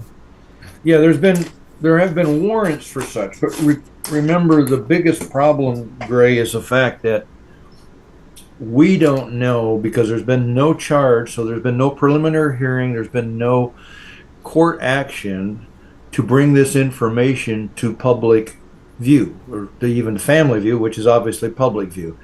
So until it becomes documented in court and released for public knowledge, we don't know. Now, there have been a few things leaking out in the fact that under the declaration of case or declaration of death case, where there is some testimony by officials, pardon me, we are seeing a little bit of evidence of what's happened. For example, there's been testimony already given, so I can speak about it, testimony already given in the declaration case where a representative of the Michigan State Police have publicly been on the stand and talked about the fact that there's no evidence of anything, as I mentioned before, no credit card, no passport, no crossing of any borders, no Facebook, no electronic participation at all in any of her apps or any of that kind of thing. But they have not said, okay, what did the apps show about the day of April 24th and April 25th or April 26th of 2021. They've not disclosed that yet, which would be critical evidence in a case. Well, we do know that they have gotten that information. Well, the thing is what year is this vehicle? Well, her Escalade was a very, I am forgetting the year now, but I think it was an 18. And early on in this investigation, I contacted a software company that can download the information off of that car, and she happened to have had a very deluxe model, if you will, of her system in the car, so they could really tell everywhere that car had been for the life of the car, including time, dates, etc. In fact, the people from the software company that I contacted actually told me, after I sent them the VIN number, gave them information about the interior of the car, that they could actually tell from the software which door was opened first on that car. Yeah, that's what I was going to say. I mean, so, but what about on that day? Well, the car was in the garage. Okay, so what about the other vehicle that is suspected to be used? Is that one more of a recent car too, or? Well, it wasn't. It was an older Hummer, I believe, maybe 2014 or something like that. But here's the interesting thing about that. I've also researched that, and I have a software company now that tells me that even though that car was not using what would be called state-of-the-art technology for today, as far as reporting it, it was collecting it. And so the black box, so to speak, in that vehicle, which has now been recovered, can give us a lot of information, at least the time of which that car was moved. It can't tell us who moved it, but it can certainly tell us what time that was. And because I don't know the collaboration of times that the investigators are working on, I can't comment on that any further. But that information is certainly important in this investigation. It's all part of that circumstantial information or circumstantial evidence that you were speaking about earlier. Well, I think it could help find D as well. It could if she drove it anywhere. But well, the other vehicle, if there's any chance of anything out there, but yeah, the one that he used. I mean, the one that was used. I thought you were saying that is there a possibility? There's no possibility that there's any digital footprint from the 2014 vehicle. Well, there is, but it isn't. It was not moved off the property. The vehicles that would be interesting for that footprint would be Mr. Warner's pickup trucks. Okay. That he drove, and to the best of my knowledge, they have had warrants to download that information. But of course, I have no knowledge of what they've recovered from that. Have you seen the warrants? No. Because I want to know what's on the warrant that allowed a judge to give them that. The only warrant I saw was warrant for her cell phone data that I saw that was produced by the Lenawee County Sheriff's Department. And I had contacted an expert at the time in cell phone retrieval, and he made some suggestions on what should have been added to the warrant. And the crux of this is, if you send a warrant to Verizon, for example, they're only going to give you exactly what you request in that warrant. If you don't have someone professionally write the warrant who understands the process to get all the specifics that you need, then they only send you what you ask for. And that was very prevalent in that first warrant. And I tried to work with the sheriff's department at the time to encourage them to, quote unquote, beef up the warrant to get more information. I have no idea whether they listened to that or not. My suspicion would be no, but I don't know the answer to But that. it seems like there's a lot of stuff put in in warrants that are evidentiary to the judge. Like, we think this, we need to have, and then the judge signs the warrant because you've presented information. So the thing is like in the warrants about his items, okay, the warrants about looking into different things that he has, there has to be warrants out there that specifically list reasons that the judge is over 50% saying, wow, yeah, this guy, it's not really a probable cause type of thing, but it's a warrant. There has to be evidence in there. Totally agree. And the process has been, and going back and I honestly try to be fair about this process of the investigation. I realize it's a mountainous amount of information. I believe that it is a difficult task for a quote unquote small town office of prosecution to have the expertise, the experience, the time, and perhaps the funding to be in this complicated of a case. However, that is their job. And I have even suggested and respectfully asked that they bring on extra help. That doesn't make me biasing the case. It has nothing to do with it. What we want is all the evidence to be presented that's here, have our day in court, have Mr. Warner, in my opinion, charged with first-degree murder, and have his preliminary hearing and move on to a full-blown trial. If the evidence is not there, the evidence is not there.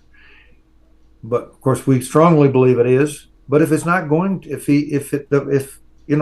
final decider, the final trier is the jury, right? Mm-hmm. And they have to hear everything, every detail, and decide what they think is the answer. And we'd certainly look forward. It was weird. One of the when you watch a trial every once in a while, the attorneys say, we'd like a directed verdict because there's been no proof. And that actually was crazy.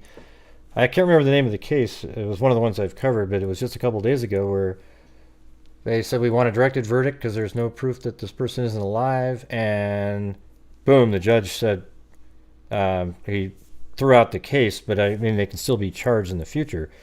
But I mean, it seems like if you have a warrant, not a warrant, the deaths are assigned over, what was it called? A death? Declaration of death. Yeah, declaration of death. Then that's sort of your proof right there, right? I mean, what you're talking about is something, like summary judgment in a business case. And that's, certainly the attorneys always want to go to a directed verdict. They want, their job is to protect their client. Mm-hmm. And it goes back to what we talked about before a little bit earlier in the fact that, you can argue some technicalities, or you can argue the evidence, or you can stall. Well, when it gets to a situation of a preliminary hearing, the stalling part has to be over with, because there's going to be there's going to either be enough evidence to hold him in a murder charge or not. And in Michigan, it's a pretty tough bar because they have only I think it's maybe 21 days after an arrest warrant is issued to have a preliminary hearing and prove that there's enough evidence to have a charge, to establish a charge. And one thing good about that is you have the hearing, and if it's not, then you just wait, and you can do it again when you get more. If you get more information in the future, right? I mean, it's just listen, I'm way out of my my lane in talking about that, and so I'm not going to. But I do Yeah. know that I do respect the fact that the preliminary hearing process in the by statute in Michigan is a tough bar, and maybe it should be. If you were the defendant, you'd want it to be a tough bar. But I don't.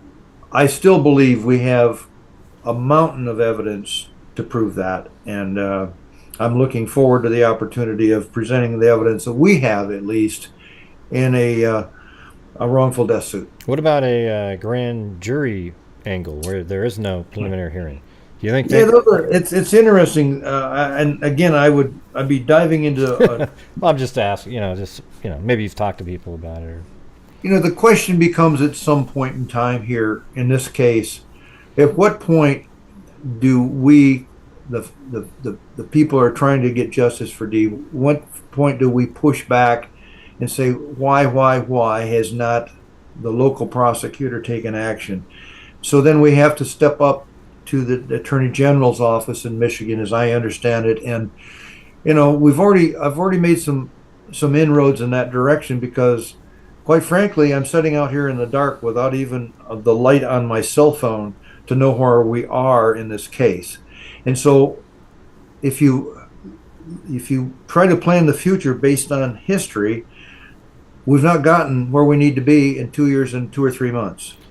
So, in my world, I always plan for the worst, and the worst would be that the prosecutor is not able to perform here in our local county. And if they can't, then we would have to try to push forward with the Attorney General's office and see what the next step is, because we know that there has to be justice for D. Absolutely know that. well, let me ask you something, Greg. Have you ever thought of running for sheriff? Because hey, I know it's a conflict of interest, maybe, but hey, that might. Well, first of all, one thing I have learned in Yeah. this year process is my world of business and self-employment is way, way, way different than the world of public people. I don't get anywhere without performing in my life. Um, and there are many people in this other world that I'm speaking of that get a check on Friday whether they performed or they didn't perform. In my life, I get no check unless I perform. I've never had a real job. I've always been self-employed. And you have a different look at life when you've been in that.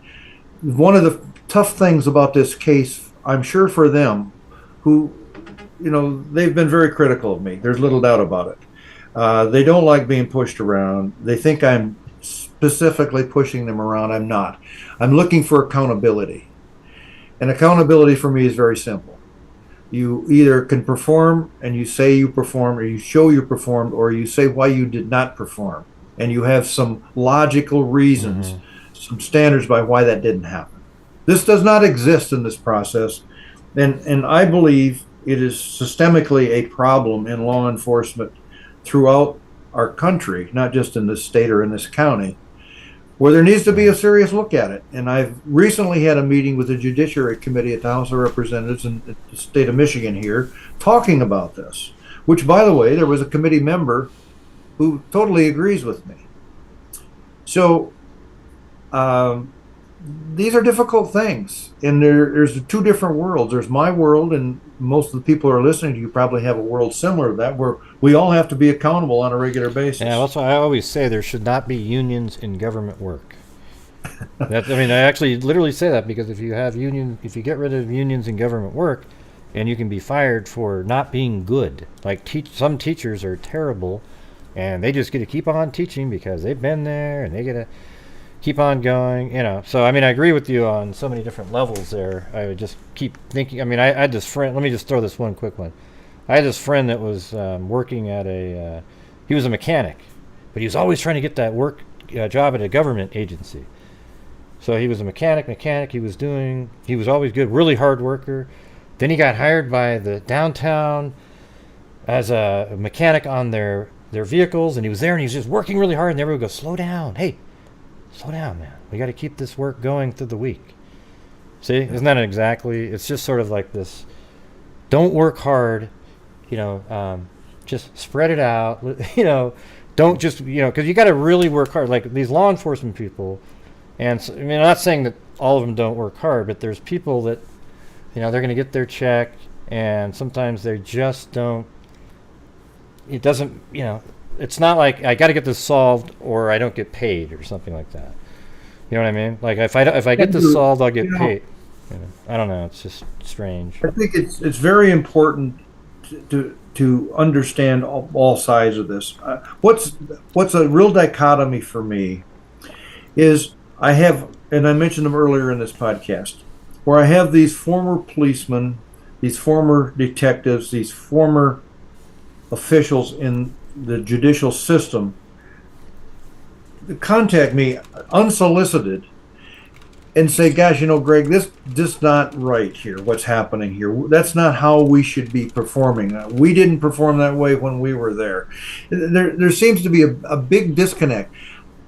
Listen, I never expect that these people in law enforcement would be as emotionally motivated, and it's tied to this case, as I am. I don't expect that. What I did expect and have expected is the term accountability again, where we at least have a communication about where we've been, where we're at, and where we're going. And it isn't about this, they disclose all this, well, because it's an ongoing investigation, we're not going to talk to you. In fact, the Michigan State Police won't even return my call right now. Now, these are the people who promised me when they took the case on that they would be in constant communication and work with the family, right to my face to face, privately in a meeting that, by the way, was recorded. And now, because I've been tough on them, they don't even return my call. They don't want to communicate. They seem to be isolated. I don't know what term you'd want to provide. I do think it's indignant to act this way. And that's problematic for me. And they can like that or not like it. That's my opinion. And by the way, just for the record, a lot of people in the community have that opinion. And what's even more destroying to that, or distraught to me, is, and I won't quote a name right now, there will be a time when I will, there's people in those positions who've told me that they don't care what the community thinks. Well, I'm going to tell you something. If you're a law enforcement person, a prosecutor, a public defender, or any of those, and you don't care what your community thinks, in my opinion, you need a new job. So I'm just going to throw that out there. And I didn't mention some names, but I will at some point. Yeah, no, I've seen that many times too. I've seen the cases where the family members are really hard on, like, how come they're not doing this? How come, and then they don't get communicated with, right? But the thing is, that shouldn't be that way. It shouldn't be that way. It should be communicated anyways to maybe avoid them thinking that way. You get what I'm saying? Well, remember, the criminal is walking around with free time. Because for my opinion, from the day that, in my opinion, Mr. Warner killed my sister, till today has been free time for him. Okay? It's not been free time for the family. The family has had to face the agony and frustration and sorrow every day since April 24th, 2021. Yeah, like time stops right then, basically. That's right. Absolutely. Yeah, and you're in the worst scenario that I often say, when you have a missing person, presumed murder, your life is just in a limbo, basically. Not so even if he's arrested and charged and everything like that, it'll still be in limbo until she's found. You know what I mean? So it will. It just never ends. It just kind of it doesn't really ever end, the grief and everything. So there's no such thing as closure, but for it to move on and get sort of resolved would be, you find her, he's convicted, and it's over. That part of it, So that's a long road. That's a long road. Yeah, Greg, I'm sure you recognize it's a long road. Even if he were arrested in the morning, it would be a long road. And the people I feel so sorry for are the people who have had cases like this, who one didn't have a absolutely stubborn personality like mine, didn't have the economic wherewithal, didn't have the experience, didn't have the physical drive, because this wears on you after a while, to keep pushing forward. What they do is they curl up in a ball and they have to accept it in some way try to justify why it will never be resolved. Well, I can tell you one thing, and this message can go out to the prosecutor and the state police and everybody, the other damn person involved in this investigation. I will never stop until this is done. If it causes people some anguish and they want to be, want to throw stones at me and point the finger at me, which they've done, by the way, they'll have to do it. But I'm only telling the truth. Yeah, well, boom. You almost should grab the mic and drop it on the ground. No, I totally agree with you, though. Man, are you listening out there, law enforcement? Do something. Get on this thing. Make it really important. Pretend it's your family member. That's what your hope is that you find the person who pretends the victim is their family member and works that hard. Yeah. You know what there have been, again, I want to reflect back to these people who have called me from the law enforcement community, including prosecutors and criminal attorneys. These people have been absolutely fantastic. I only wish that they were on the case in some particular situations. And again, including someone who actually called me this morning. So there's a lot of great people out there. I'm sure there are people that are actively involved in law enforcement in our community who care as much about this as I do. I know there are some of them who are active police officers today.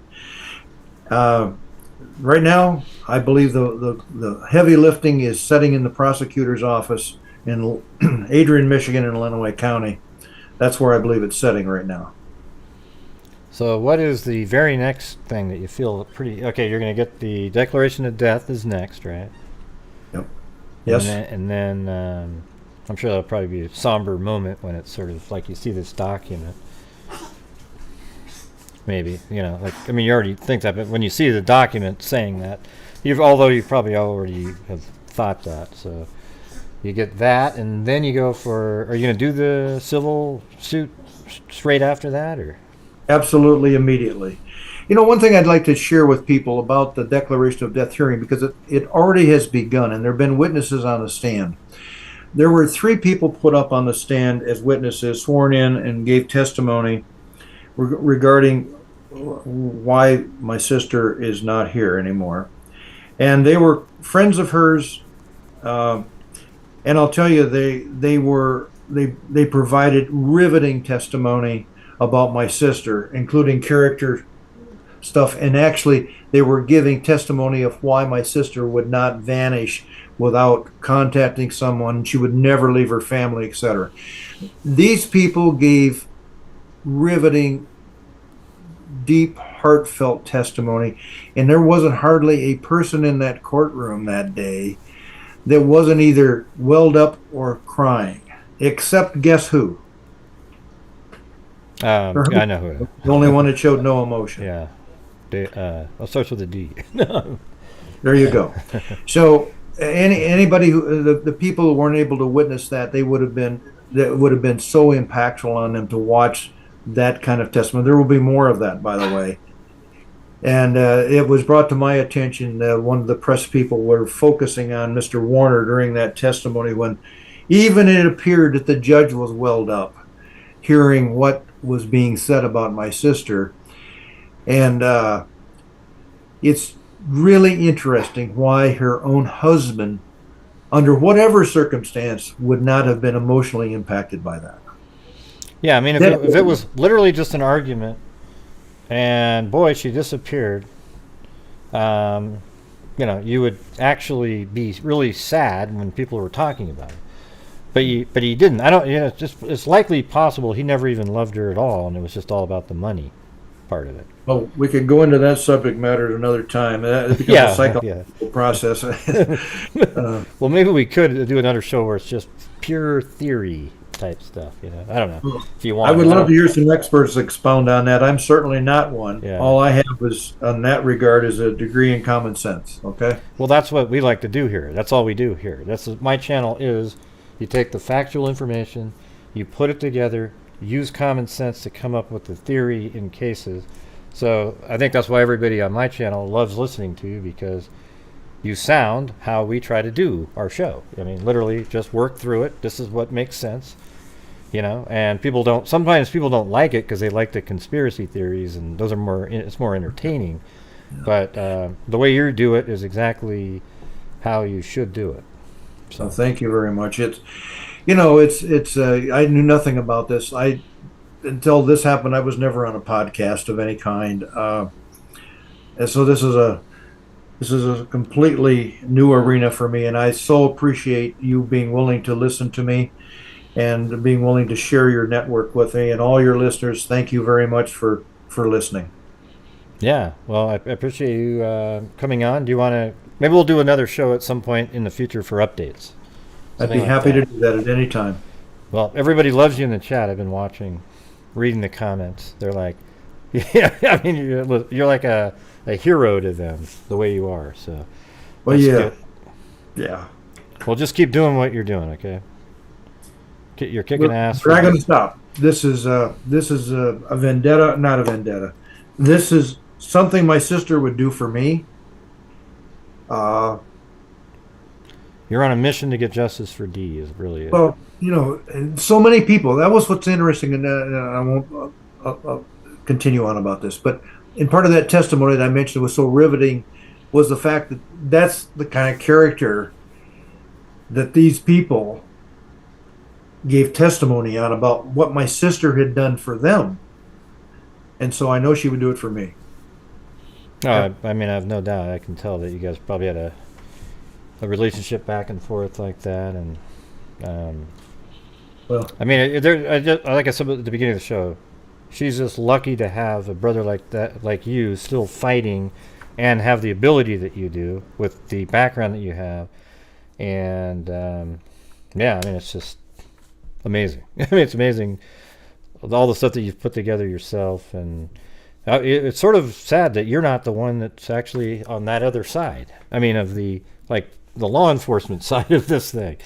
You know, well, you might not be able to do it because it'd be a conflict of interest, but somebody with your exact brain and putting things together and logic, that's what's needed here. So, to that point, Gray, just one quick comment. To that point, I can tell you, even to this day, a question I have asked the police from early on investigation. I said, if you can show me 1 micron of evidence that someone else was involved in this other than Dale Warner, please tell me, because I am open-minded. I believe it or not, and I'm sure Mr. Warner would not believe a bit of this, but I'm a fair-minded person. I certainly did not ever want to point my brother-in-law out as a murderer in any way, shape, or form. There's absolutely the most horrible thing I can think of. There's no time a police officer, a police detective, being the county sheriff's department, the state police, or the prosecutor, have ever given me 1 micron of evidence that someone else is involved in this. So, you know what? It is what it is, and yeah, it all points one direction, and it's pretty obvious. It's but I wouldn't be in any way, shape, or form against someone bringing me evidence of something else that was different, because I don't want it to be this way. I really don't. It's only because of evidence that's taken me this way. and the person that it points to has never even looked for 1 micron of somebody else. That's true. So there you go. I mean, I think that tells the story in itself. But yeah, well, I appreciate you coming on, and I'll probably talk. We've talked over the years, many times really, in the last 2 years or so. So maybe I'll call you up pretty soon and see where the updates are, and then we'll get you back on, and you can talk to all that. We call ourselves the freaks, by the way. You can talk to all the freaks again. Okay. Well, I highly respect that, and I'm always available. All right, So- and I really hope you get everything you're looking for going, and that you get some resolution soon. All right. Thank you very much. Appreciate everything. Well, thanks for coming on, and we'll talk to you soon. Have a good one. Good night. Thank you. Bye. Rec- Yeah, man, that's pretty amazing. Talking to Gregg Hardy, the greatest. I mean, you couldn't imagine having a better big brother than that, right? In a case like this. It's just amazing. He made even the PowerPoint presentation, and then let's see. what else do I have here? No, I thought we'd go over this thing right here. Do you guys want to go over the timeline? I got this article that was written here. I think this is the one. I don't know if this is the exact one I was looking at, but one of the things that was sort of interesting is, we didn't really talk about it just so his presentation was the same, but his now there's an article that came out from yesterday. Fire at Hardy's farm. Family friends describes the enormous impact, and that this is his farm. The guy that was Gregg Hardy that was just on just now. So here's the story right here. On Thursday night, a barn and office building at Hardy Farms in Tipton, Michigan were on fire. The call came at 11:44, said Howard Kapp of the Sand Lake Fire Department. Multiple fire departments from neighboring towns pitched in to fight the blaze that took about 6 hours to contain. Hardy Farms is a dairy farm owned by Gregg Hardy. There it is. Brother of Deanne Warner, who has been missing from her Lenawee County farm for over 2 years. Gregg, his wife Shelley, and son Parker take pride in their Holstein cattle and are dedicated to producing the best quality dairy products on the market. Animal comfort is top priority. The fire destroyed the office and barn, but even worse, took the lives of over 20, now I guess it's 23 now, cows. Most of them were pregnant. These cows are registered Holsteins. They were show cows, prized for their elite bloodlines. The fire is estimated to have done $1 million in damage. Catherine Adams, longtime friend of the Hardys, was at Hardy's Farms yesterday and saw the damage firsthand and talked to the state fire marshal briefly. Catherine told any random person would not know there were show cows in that barn. So they're saying any random person, right? It was obviously targeted. The fire wasn't electrical. It wasn't from spontaneous combustion from straw. The care the Hardys give to their show cows is extraordinary. They literally pay people to walk those show cows every day, Catherine said. They are hand-milked. They are taken care of more than most people. To me, the fire was malicious. Those cows were the result of Gregg's lifetime of work, and Parker's too. They came from a lifetime of breeding and science. Catherine said the two most important areas of the farm are now ruined. The show barn and the office are at the heart and soul of the operation. Wow, look at that right there. The unknown fire was deliberately set by an arsonist, but just last week a vandal cut the mesh coating off 65 bales of straw in their field, causing them extra work, hassle, and time. There's been an outpouring of support from the community. I don't know, but check it out. So this is Deanne Warner's property right here, and this is right here, okay? So this is the, this is these buildings got burnt down. I won't get into all the specifics there. But look how close it is to here, and this is where, Dale still lives right there. So you might want to, sort of look at something like that and wonder, right? And by the way, you guys, if you guys could help support the channel, this has been one of the, it's a night that, it's a pretty interesting show. If you guys like to help support the channel, that'd be great. All right. There is no ad revenue on this channel. There's only super chats and channel memberships, and I rely on your guys' generosity to keep the, to help support the channel. And also at the end of the month, we donate over 50% of the revenue from my channel to various true crime related charities, including a DNA fund that we've put 60-something thousand in so far, funding 12 different unidentified people's cases for them to be identified. All right, but when we have nights like this, it doesn't help. I mean, this is it's strange. I don't know what the difference is. Let's see. I'd like to know what Dale's alibi is. Well, he said he was sleeping.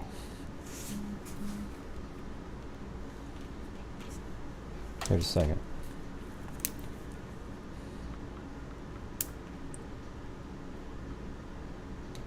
Oh, let's see it. Thank you, Simple Life Days, Cindy J. Let me find, there was an article I was looking at earlier. Hold on. Because it had more like a, let's see, where is it? Okay, I think this is it. All right, let's just go through this one here. All right. Thanks, Simple Life Days and Cindy J. On Wednesday, so this is the article does say Chris McDonough retired off. These guys sort of took the, like I was doing the show and then I think Billy started being an investigator or something like that. Yeah. So it says on Wednesday night, McDonough, retired homicide detectives and behavioral expert Billy Little, investigative attorney and war hero, discussed their latest findings on the disappearance of Deanne Warner. So basically you go down to the part down here. This is just the recap here. It says on Saturday, April 24th, Dee got her eyelashes done and made 2 advance appointments. So that means she got her eyelashes done and said, yeah, I'll be here, and here. Thanks, Eugenie, an American lady. On Saturday, April 24th, Dee got her eyelashes done, and thanks, Eugenie, for those memberships up there, too. I saw that. Thank you. And made 2 advance appointments. She told everyone she planned to tell Dale she wanted a divorce. So this is all stuff that, I don't know, some of this might not have been mentioned, because he was just doing like a quicker kind of recap there. So she told everyone she planned to tell Dale she wanted a divorce that evening. So guess what? Somebody like that that's looking for the financial payout angle, once that's told, they probably went right into panic mode. And she probably had resolve this time. It'd probably been going on for a long time and she had resolve, and this was it. I bet there was other times that they talked about it. This was probably one that when they were in the conversation, she didn't back down, and then he I don't know if you call it panicked or whatever, but lashed out at that moment. Because I guarantee that's what it sounds like, that she was going to file for divorce, and then he lashed out and likely killed her right then and then covered it up. Except the fact that there's been no arrests and how well it's been seemingly covered up in the physical sense, it seems like he may have been thinking about it before, or the fact that he had so many hours after the fact, because he knew it was just her and him, and therefore he can plan on how to clean it all up at that point. See what I'm saying? Like he could get in there and just clean it up and work through everything, and has hours and hours to do that. Like I think there's something like 6 or 7 hours in there. And it might not have been messy. If you strangle somebody, there isn't really a lot of mess going on. All right. So anyways, it says she planned to tell Dale she wanted a divorce that evening.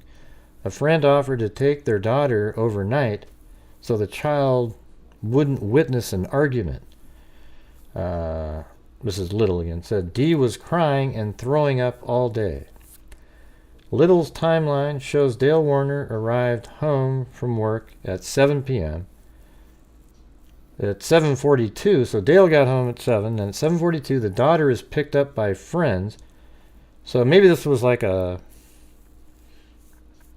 she was going to tell him she wanted a divorce, but I'm not sure if that was something she was going to say anyways, but there was an argument. So it says that left Dale and Dee alone to discuss their failing marriage. At 8:34, Dale came across an employee. Okay, so they were already there arguing about their marriage, but then Dale came across an employee at 8:34 in one of the barns or garages. Dale asked the employee to leave the property. Little said Dale was wearing cowboy boots, shorts, and no shirt. So that's kind of weird, right? He's out there. He's got all of his clothing off. He's just got cowboy boots on and shorts. I mean, that's weird. His choice of attire seemed unusual. The data from nearby weather station in Adrian, Michigan shows the mean temperature that day was 47.1 degrees.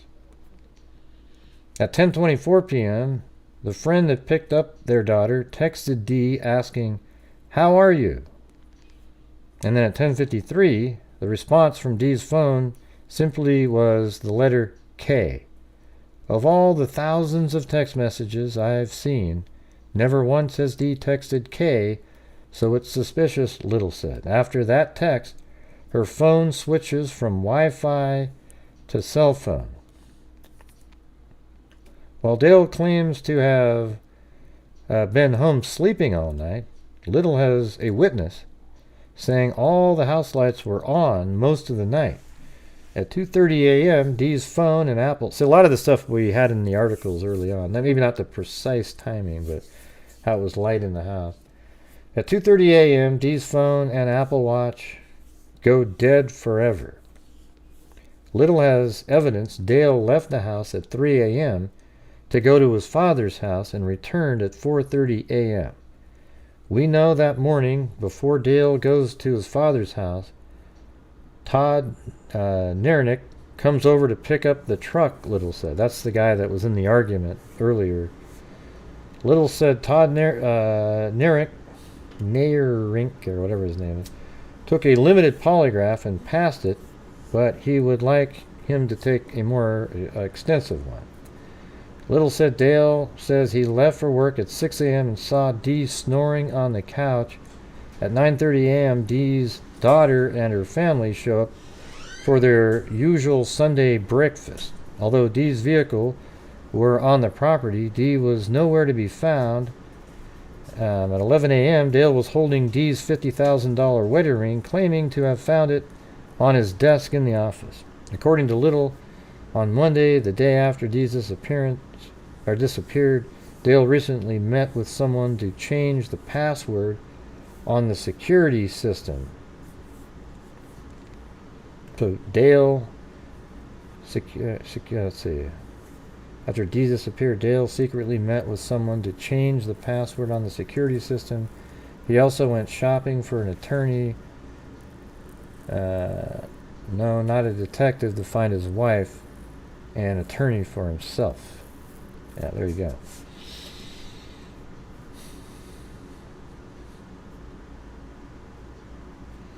Dee's adult children reported Dee missing Sunday, April 25th. So that's the day after, the night before was the 24th, when she had her daughter go to a friend's house. During the podcast, Little revealed what Dee was doing in the days leading up to her disappearance. On Tuesday, Dee went shopping for a large generator for her business. On Thursday, her jeweler told her the $5,000 ring she ordered was ready to be picked up. She never picked up the ring, and she vanished 3 days later. On Friday, she sold feed to other farmers. That evening, she got into an argument with her husband, Dale, and an employee, Todd Nernick,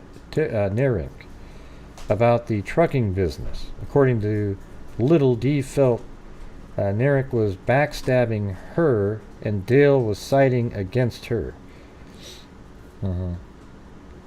And then it says, on April 24th, Dee got her eyelashes done and made 2 advance appointments. She told everyone she planned to tell Dale she wanted a divorce. Yeah. So, there you go.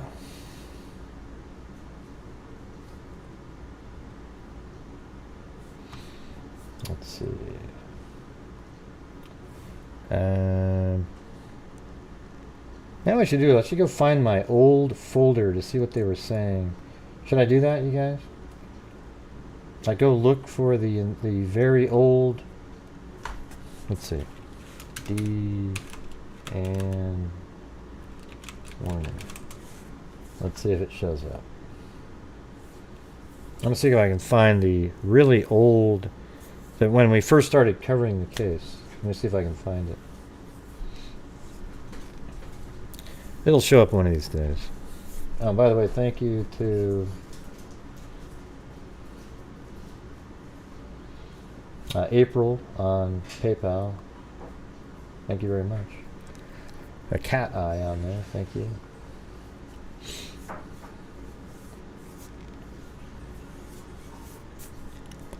I'm just doing a search now in this massive. Oh, there it is.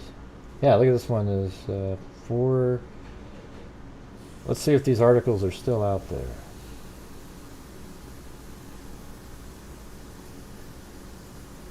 That's August. I wonder. I don't think the story became sort of national for a while, actually. If I remember right. Let me see. What's the oldest one? It was August. This is August, November 2015. Let's see. 20. Okay, I do have dates on these. 11. Okay, that one's 6. 5. Yeah, so this is the oldest one that I've got. I know that Gregg spoke in some of these, actually. Search ongoing for missing Lenawe County woman Deanne Warner. And this is from May 19th, 2021. Area agencies are still searching for missing Lenawe County woman Deanne Warner. Sheriff Troy Bevier told WLEN News Wednesday that they are using all resources available to them, including a helicopter, as they search the northern portion of the county. Warner from Tecumseh was last seen at a residence on Munger Road in Franklin Township on the evening of April 24th and early morning hours of April 25th. Dee had no contact with her family and friends on the. See how there's so little here in this one? Like, it's just, oh wow, she just up and left, you know? Lenawe, okay. Lenawe, what did I say? I thought I said that. Thanks, A Wrinkle in Crime, for gifting a membership, and Kathy Freidenmaker. Yeah. So that was June 15th article. Or 19th. That was May 19th, I mean. And then June 15th is this one. Let me see what these audio. I would like to make it very clear that the Lenawe County Sheriff's Office is actively investigating the disappearance of Dee Warner. Those locations that were identified early on by our detectives have been searched. However, we continue to receive tips and develop information daily and investigative leads. If during our ongoing investigation other locations come to light, they will be searched just as they have been in the past. And if we need additional resources from community or the general public, we will reach out to them, and we thank them for all of the information that they have provided us so far. At this point, we still don't have information that would change this from a missing person to a recovery case. She is still missing. We're not ruling anything out, and we still need the public's tips. We really don't ever call it a recovery, because a recovery assumes that we know that the person is deceased, and we don't know that. Tecumseh, like that? Tecumseh? And Lenawe. Huh, okay. There is no connection between the Warner case and the Fox case.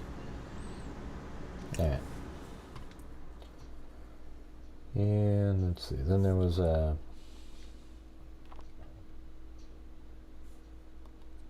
Oh, whoa. No, I got a whole bunch of. I forgot about this folder. There's a whole nother folder in there. Hold on.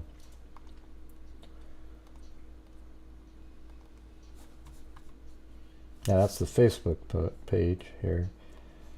Crime Stoppers of Lenawe is asking for the public's help locating Deanne Warner, 52, of. Now I gotta try to. Tecumseh. Now, public help locating Deanne Warner, 52. Okay, Dee Warner was last seen at a residence on Munger Road in Franklin Township.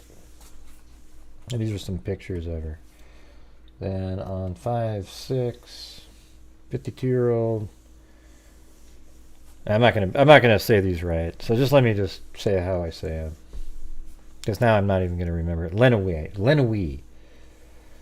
Crime Stoppers of Lenawee County is seeking the public's help. Lenawee County is seeking the public's help in locating 52-year-old Deanne Warner, who was last seen on the evening of April 24th and early morning April 25th.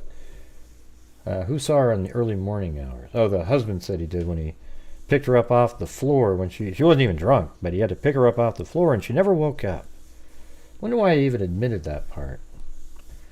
Warner was last seen at her home on Munger Road in Franklin Township. According to Crime Stoppers, Warner had no contact with her family via phone or social media since she went missing. Missing Deanne Warner. Again, we're growing more and more concerned. So, let's see what he says. Lenawee County Sheriff Troy Bevere says that they have been following up on tips daily, but still no sign of Warner. We grow more and more concerned, especially since Mother's Day has passed and we got no information. She didn't reach out. Warner was last seen at her home on Munger Road in Franklin Township outside Tecumseh, Michigan. No phone calls or Facebook activity since she went missing. In the beginning, it was not unusual for her to leave for a couple of days, but at this point, yes, it's not typical of her to not reach out to somebody after this amount of time. Tuesday, Warner's family released the following statement. We are continuing to work closely with the investigators, and we just ask that if anyone has any information to please contact police. It goes on to say, we thank everyone for your continued thoughts and prayers. Bevere says detectives are working every day to find Warner. Any reason to believe that she might be in danger at this point? Well, just from the amount of time that has passed, that's why we feel that finding her sooner than later is very important. In Tecumseh, Mackenzie Keyline, 13 ABC Tecumseh. There you go. Action See? News. I got it. It's Tecumseh, not Tecumseh, like somebody said. Still no signs of missing. Well, the search continues tonight for Lenawee? missing Lenawee County woman. Lenawee. It has now been Wait, more hold than on, we 2 can hear weeks. it. Well, the search continues tonight for missing Lenawee County woman. Lenawee. It has now There been we more go. than 2 weeks since anyone Lenawee. has seen or heard from Deanne Warner. 13 ABC's Mackenzie Keyline spoke with the sheriff and has the latest on the investigation. This is 52-year-old Deanne Warner. The wife and mother has been missing since April 25th. As you can imagine, it's tough right now for the family. Lenawee County Sheriff Troy Bevere says that they have been following up on tips daily, but still. No, I think that looks like the same one.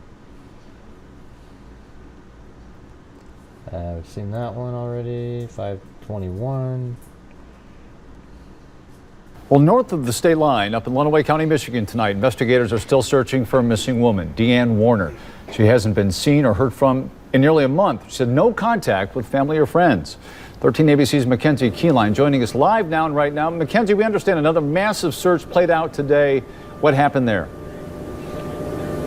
Yeah, well, Lee, this was the second search this week for Deanne Warner, and the Lenawee County Sheriff's Office tells me that they did not find any sign of her, leaving investigators with more questions than answers.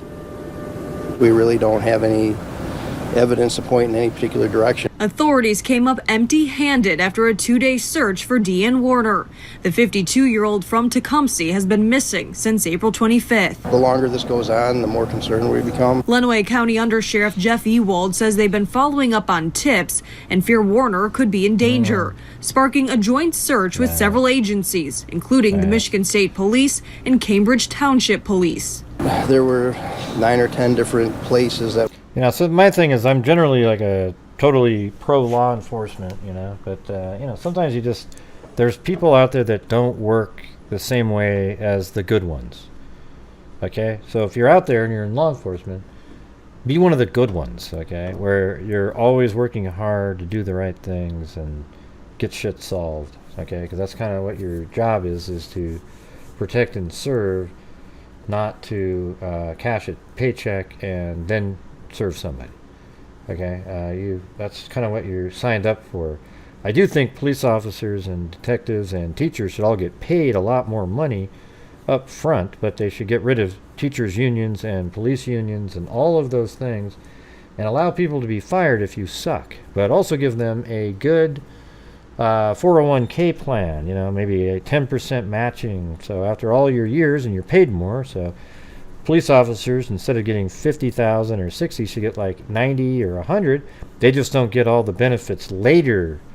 They just get a really generous 401k plan, and when they're done, they're just like all the rest of us who have to retire on their own 401ks and their Social Security.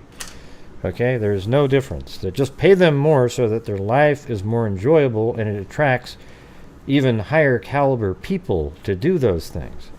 Just like teaching, I think teachers should make even, kindergarten, 70,000 in kindergarten, and maybe all the way up.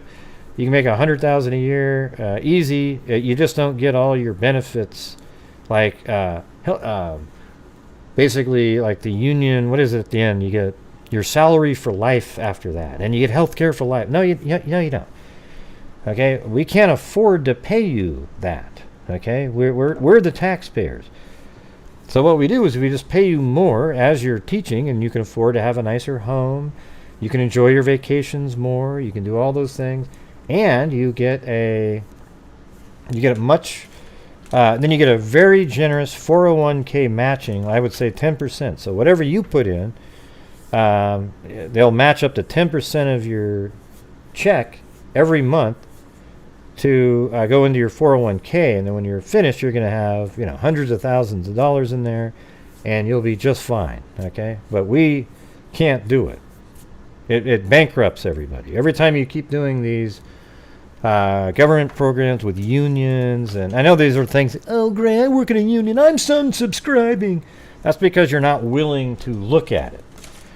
If you're somebody that's been in a union, you think they're great because it was great for you and you got all the shit, but it's not great for anybody else, okay? It really isn't. I want teachers to be able to be fired almost immediately if they're terrible, because our education system sucks horribly in this country right now. And you might go, well, I was a good... I don't care if you were a good one. Okay? We are a joke at this point. Okay? And whenever you have unions, that it keeps people in that are terrible because they've been there, man. And they just get to stay. Yeah, I can't stand it. Anyways, let's get back to this. That we searched, and they averaged anywhere from 3 to 20 acres. Friday, authorities focused on farmland in Cambridge Township, searching the area on foot and with canines. We just want to rule out that she's there. We don't really have any leads. We don't have any evidence suggesting what may have happened with her. We're just trying to cover all our bases just so we can say we did. Ewald says Warner's purse and cell phone are also missing, but so far nothing has turned up. Those in this small town are hoping for the best. That's really sad, and I hope that she is found. Hopefully she's alive, and I just pray that... That's right, this was during COVID. I forgot all about that.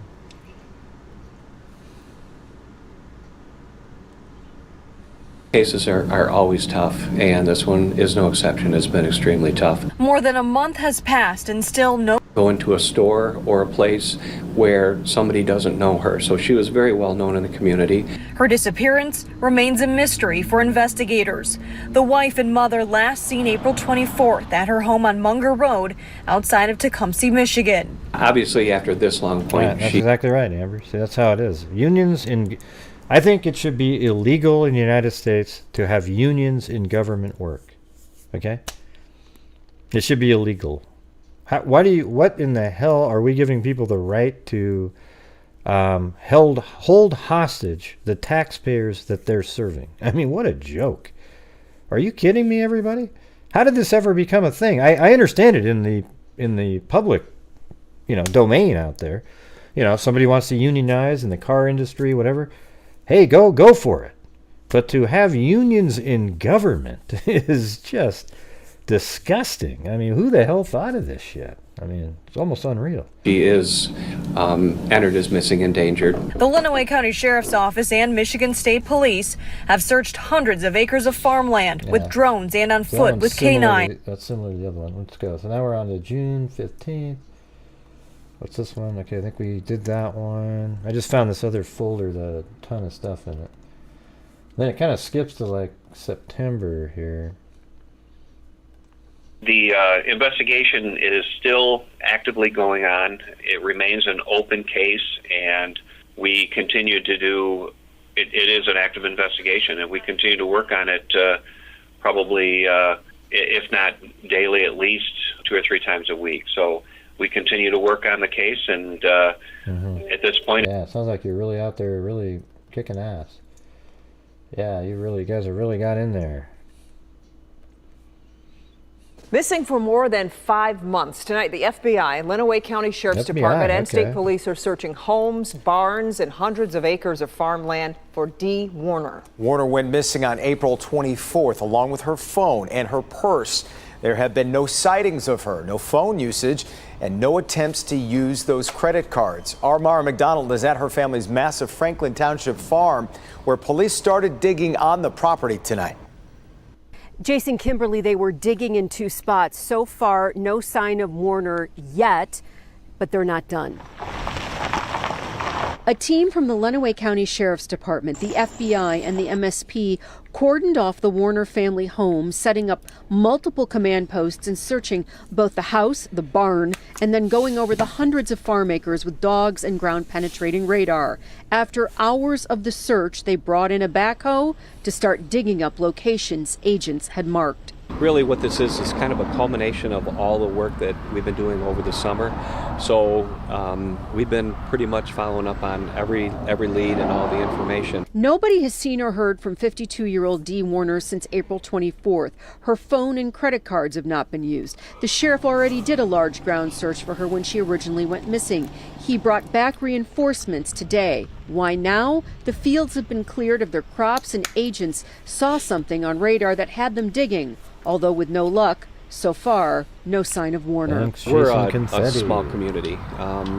Tecumseh, Lenawee County, Adrian, and especially Tecumseh. And so a lot of people knew Dee, and so this really hits close to home. Take a look. I want to show you something. You can see we've still got Sheriff's Department personnel out here. They are going to be maintaining this scene for at least the next 2 to 3 days.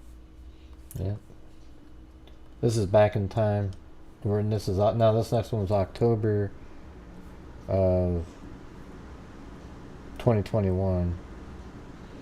Law enforcement officials on Tuesday completed a search that began Monday at the home and farm of the Franklin Township woman who had been missing since late April.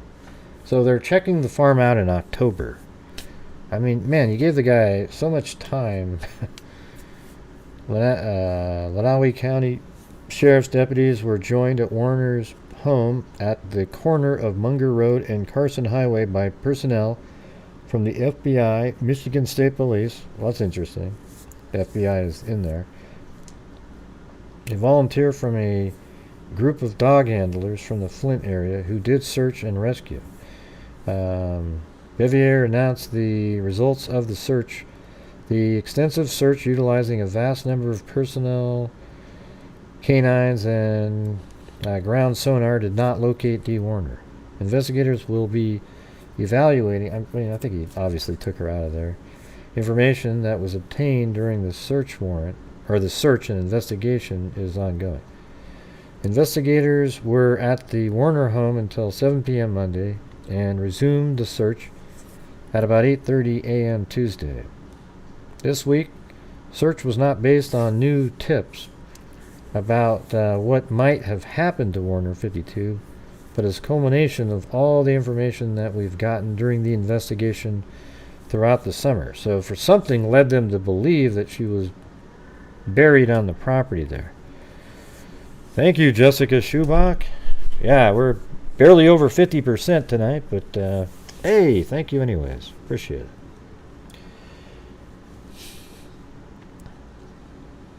Yeah. Consumer Energy was asked to help out by using ground sonar equipment that the utility company uses in its work to detect underground objects. At one point Monday, an excavator was seen digging a hole in a farm field on the Warner property. FAA said that was because of an anomaly detected in the ground. Yeah, okay, so that's October. When did we started covering this case? Well, the save date is January 8th, 2022, which is 16 months ago or something like that. Or no, more than that. 18 months ago, year and a half.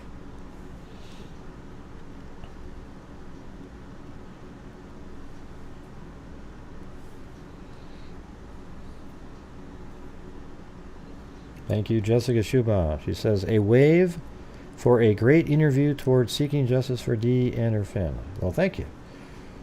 I think I do interviews pretty good. I let them talk a lot and then sort of jump in with something, supportive comment or, I think these things. I like to have them speak the most, obviously. One of my stories was a little too long, but just... what I try to do. But yeah, I don't know, I don't think the regular freaks are much around tonight or something. Where the rural property of a missing Michigan woman who vanished nearly 6 months ago was excavated. Yep. Okay, so we've kind of done that one. Let me go move it forward a month from then. November 13th, family of missing Lenawee County woman speaks. Okay, I think this the latest on a search for a missing lender is live. Describes his sister, Deanne Warner, as full of personality. Social butterfly, so to speak. It was tried to be friends with everybody, tried to know everybody. Hardy also uses the past tense about his sister, who's been missing since April 25th. I honestly don't believe that my sister's alive. It's painful to say that, but I believe it's true. Over the last months, the FBI, Michigan State Police, and other law enforcement agencies have used sonar, dogs, and helicopters over hundreds. We went over the whole story, Kitty Cat. Go back and listen to the interview. I don't know what you came up with that comment. Hundreds of acres of farmland looking for the missing woman. Hardy says that despite these efforts, law enforcement has been tight-lipped about the case. So he still has questions about what happened the night his sister... Everybody always says they like this and they like that on my show. But for some reason, the freaks don't support the channel the same on nights where I have interviews or... it's really strange phenomenon. I haven't quite been able to figure that out yet. Disappeared. On Saturday night, Hardy hosted a vigil for his sister. Well-wishers flooded the family's farm, where Hardy broke his silence for the first time. This is when I first saw him. I remember watching this. Vanished.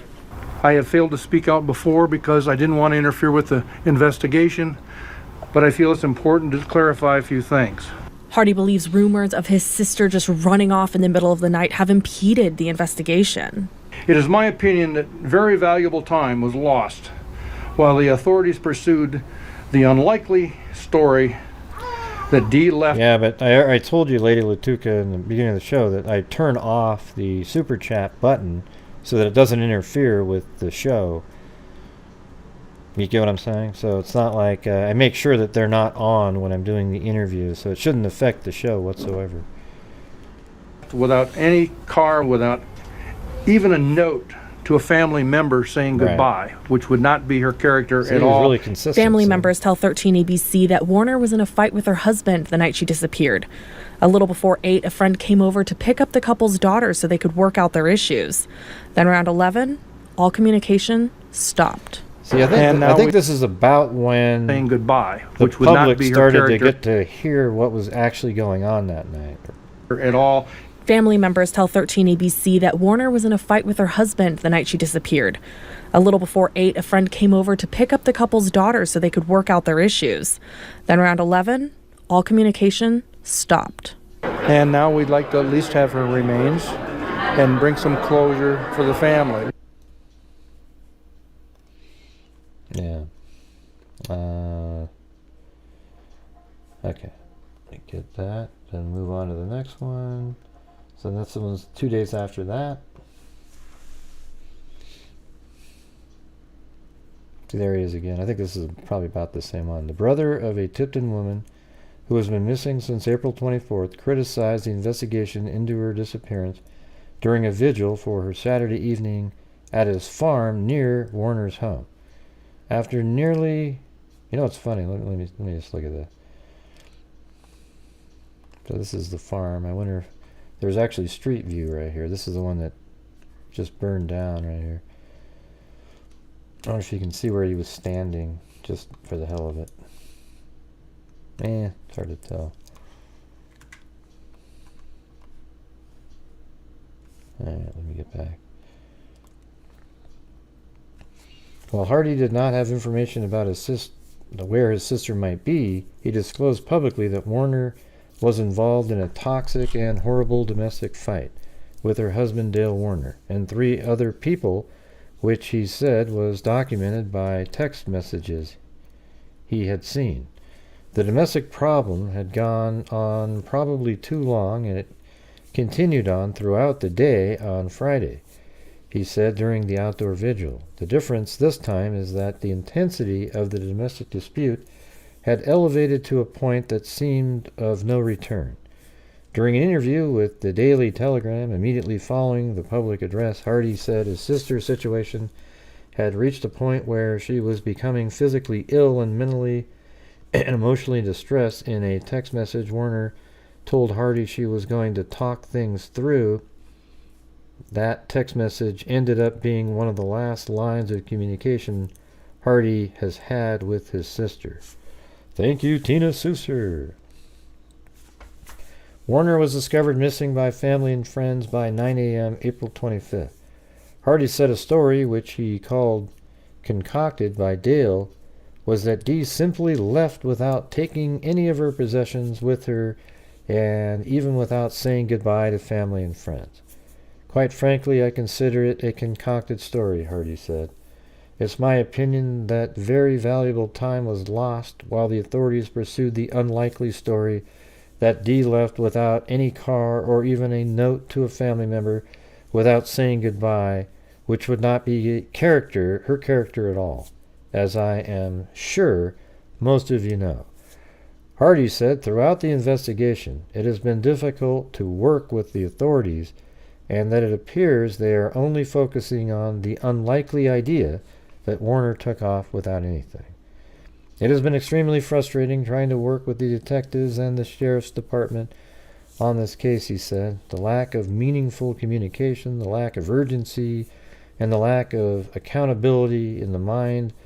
Sometimes you hear these kind of, whenever there's something that's really shitty happening to yourself and you call them to ask, when you call them to ask about what's going on, they just seem so almost put upon sometimes. Like you call over there and go, yeah, I got this harassment going on. I've got this.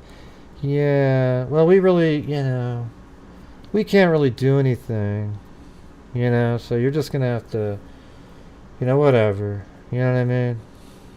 It just gets so frustrating. So you always have to go up higher. The Daily Telegram asked Lenawee County Sheriff Troy Bevier for a comment, but had not received a comment from him by press time Sunday. Dee Warner, 52, was reported missing by her family, who have not heard from her since the evening of April 24th. There has been no sign of activity from her on any social media or electronic devices since then. So basically what you're saying is that Deanne Warner would have had to have disappeared like a spy would. That somebody gave her fake identification and a whole or alternate identity so that she could live somewhere else and nobody would have known the difference. That's it. Because she has none of her money or anything. In fact, even left a $50,000 ring that she could have pawned in some other country somewhere for some good money in that country.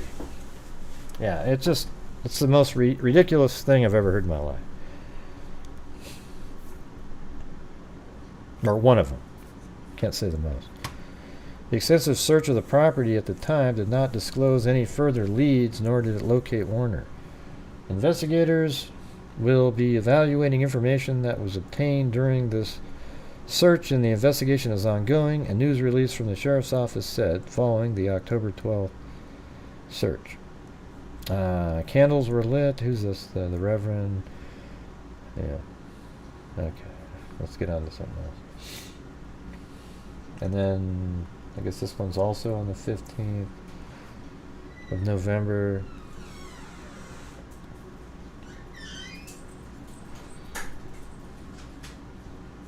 Yeah, so they were at the property.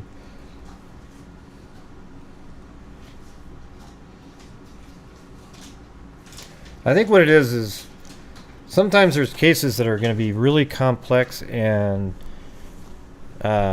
require really hard work, where you're just digging through stuff, finding little crumbs that lead somewhere.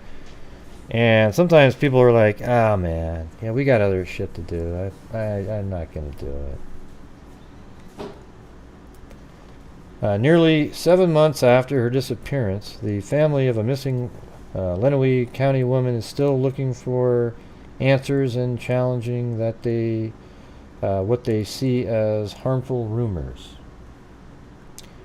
Deanne Warner, 52, was last seen the morning of April 25th at her residence on Munger Road.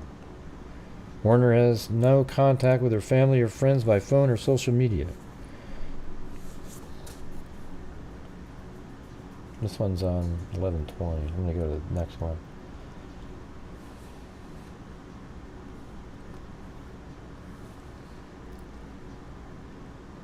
Not sure what that is. Is this related to this? Top 4 at 4, the search for Warner are trying to spread the word What does this about her have to do with disappearance, hoping for answers. Why are you 13 showing that ABC's picture? Mackenzie Keyline has the latest.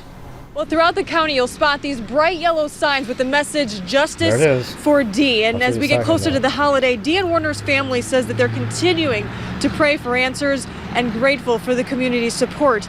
Now, the 52-year-old was last seen at her home on Munger Road in Franklin Township on April 25th. There has been no sign of her since.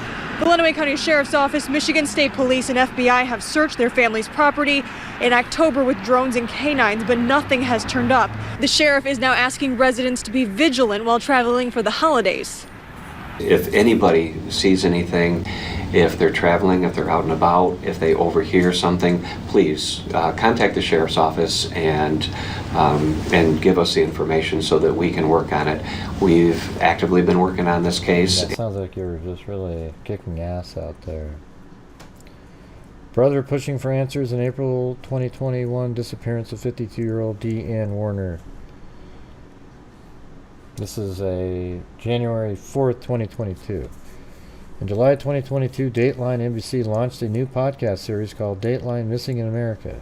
Deanne Warner's case was featured in episode 6 with correspondent Josh Mankiewicz reporting on her disappearance. Huh. Be cool if we could listen to that. Gregg Hardy was in college when his family got a big surprise. A little bundle of joy would be joining the family. The bundle of joy was baby sister named Deanne. Even though there was an 18-year age difference between the two, that's funny because then there's something similar, right? When she gives birth to her daughter later, that's way younger than her other kids. Dee's family has been in the Lenawee County, Michigan area for 5 generations, and Gregg told Dateline that they all lived within a few miles of one another, including Dee's 4 adult children from her first marriage. Dee remarried in 2006. She and her second husband, Dale Warner, had a daughter, Angelina, who is now 9 years old. Raised in a small farming community, Dee had always been involved in agriculture, but was eventually driven to be involved in business. Gregg told Dateline his sister was inspired by their aunt and grandmother, who were both strong-minded businesswomen. So Dee started a trucking company and a farming business and was, Gregg said, very active running the company herself. On Sunday, April 25th, 2021, one of Dee's daughters, Raquel, stopped by her mother's house with her husband's daughter around 9 a.m., and 52-year-old Dee was nowhere to be found. During this period of time, when they were working on their house, it was being totally remodeled, so it wasn't livable, Gregg told Dateline about Raquel's family. So they were living in another location, and they would stop by at my sister's for breakfast on most Sunday mornings because their house was being renovated. Gregg said when they got there, they noticed Dee wasn't in the house, but as they typically did, they went and started making breakfast. They saw one of the vehicles sitting at the office, which is only about maybe 1,000 feet from the house, so they assumed that she was at the office. Raquel and her family continued to make breakfast, but around 10 a.m., they walked over to the office to check in on Dee, assuming where she was. Dee was not at the office.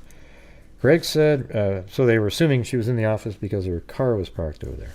Gregg said Raquel then called his wife, Shelley, and asked if she had seen Dee. Shelley had not, and called Gregg to ask if he had. He had not. Gregg told Dateline that he last texted with Dee on Thursday, April 22nd, 3 days before she went missing, but hadn't seen or heard from her since. Gregg told Dateline that Dee's husband, Dale, reported back later that day and that he had left the house at 6:30 a.m., and Dee was laying on the couch snoring, of course. You have to throw a little diss in there, too, Gregg and his family rushed to set up a small search team and began sweeping the grounds of Dee's property for any signs of her. That time of year in Michigan, there's no foliage, Gregg said, so you could get a great vision anywhere. Raquel and Shelley also searched inside the house, Gregg said. One of the things that my wife noticed when she was in the house is that there were tissue from crying or blowing your nose anywhere. Later that same day, the family filed a missing person report. Is that there were tissues from crying or blowing your nose everywhere. Later that same day, the family filed a missing person report with the Lenawee County Sheriff's Office. Lenawee County Sheriff Troy Bevier confirmed to Dateline that Dee was reported missing on April 25th by 3 of their adult children. Dee was later seen at her residence on Munger Road in Franklin Township, Sheriff Bevier said. She was last seen, She was last seen by a family friend the evening of the 24th, and then she was last seen by her husband on the 25th in the early morning hours. Oh, hold on a second. I gotta get my sound. There we go. When asked if there was any security cameras at Dee's residence, Sheriff Bevier, or I don't know how to pronounce his name, who cares, told Dateline that there are security cameras there and we're looking at them. We sent them off to, actually the FBI is reviewing them. From the Lenawee County Sheriff's Office initial review of the footage, Sheriff Bevier told Dateline that there was nothing that jumped out at us. I'd love to see that footage myself. As far as being able to definitely prove anything one way or the other. That's because they don't look at shit correctly a lot of times. They just kind of go, yeah. Gregg told Dateline that to the best of his knowledge, that there was a business-related dispute between Dee, her husband, and 1 or 2 of her employees that evening. Sheriff Bevier confirmed that there was an argument between Dee and her husband, and I'm not sure exactly which employees, but it is well documented. It has been followed up by detectives. Gregg said that when he asked Dee's husband on the evening of April 25th if he knew what had happened, he said that Dee just left. He mentioned that she took a travel bag, a purse, her phone, and her curling iron, and hairspray. There was information early on in the investigation that it's not unusual for her to do that, Sheriff Bevere told Dateline. There were theories that, in fact, that's what happened. Gregg doesn't believe the theories. There are two things that Dee would not go without: a car and Angelina, Gregg said. And neither one went with her. Sheriff Bevere told Dateline investigators have looked into the possibility that someone might have picked Dee up and taken her somewhere. Her bank account had been flagged. Everything has been flagged. There's been no activity on the bank account. We had the FBI assist us with, did she fly? And we can't find any evidence that she did. In fact, so all of this stuff will help get the death determination.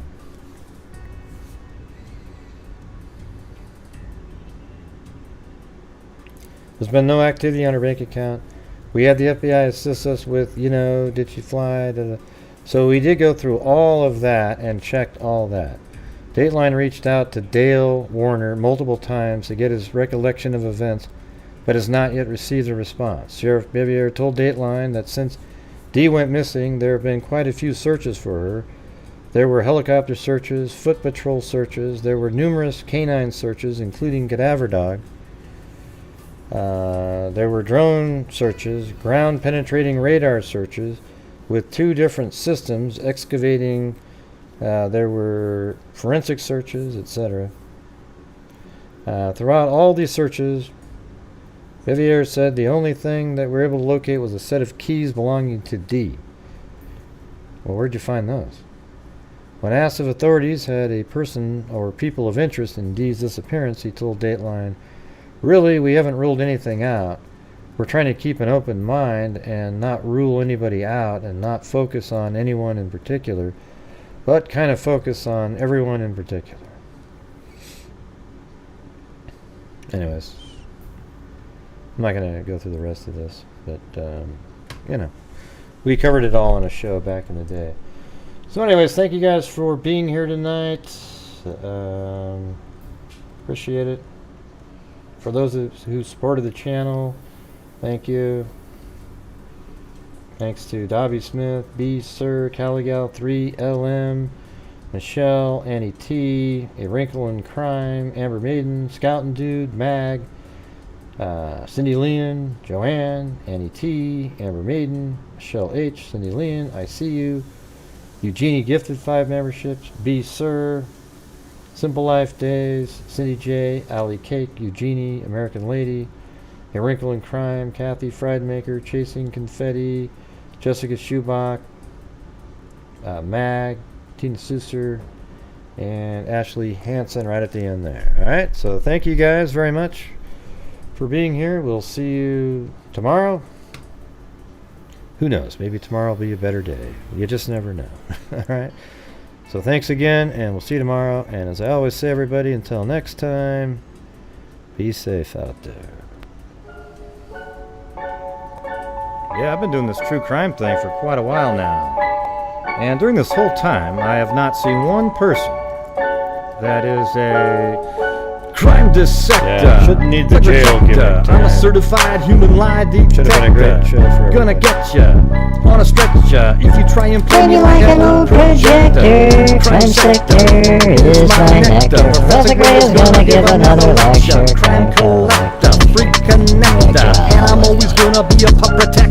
Fool deflector, interceptor, and I'm meaner than a spectre with a vector on his pector. With all respect, y'all, just remember I've a temper fucking check ya. I have no agenda, I'm no pretender, and I'll serve it to you straight without the blender. And in the end, I'm gonna send ya on a mission to reveal the true offender. Yeah, so I'll just get right back to work. All right, everybody? Talk to you.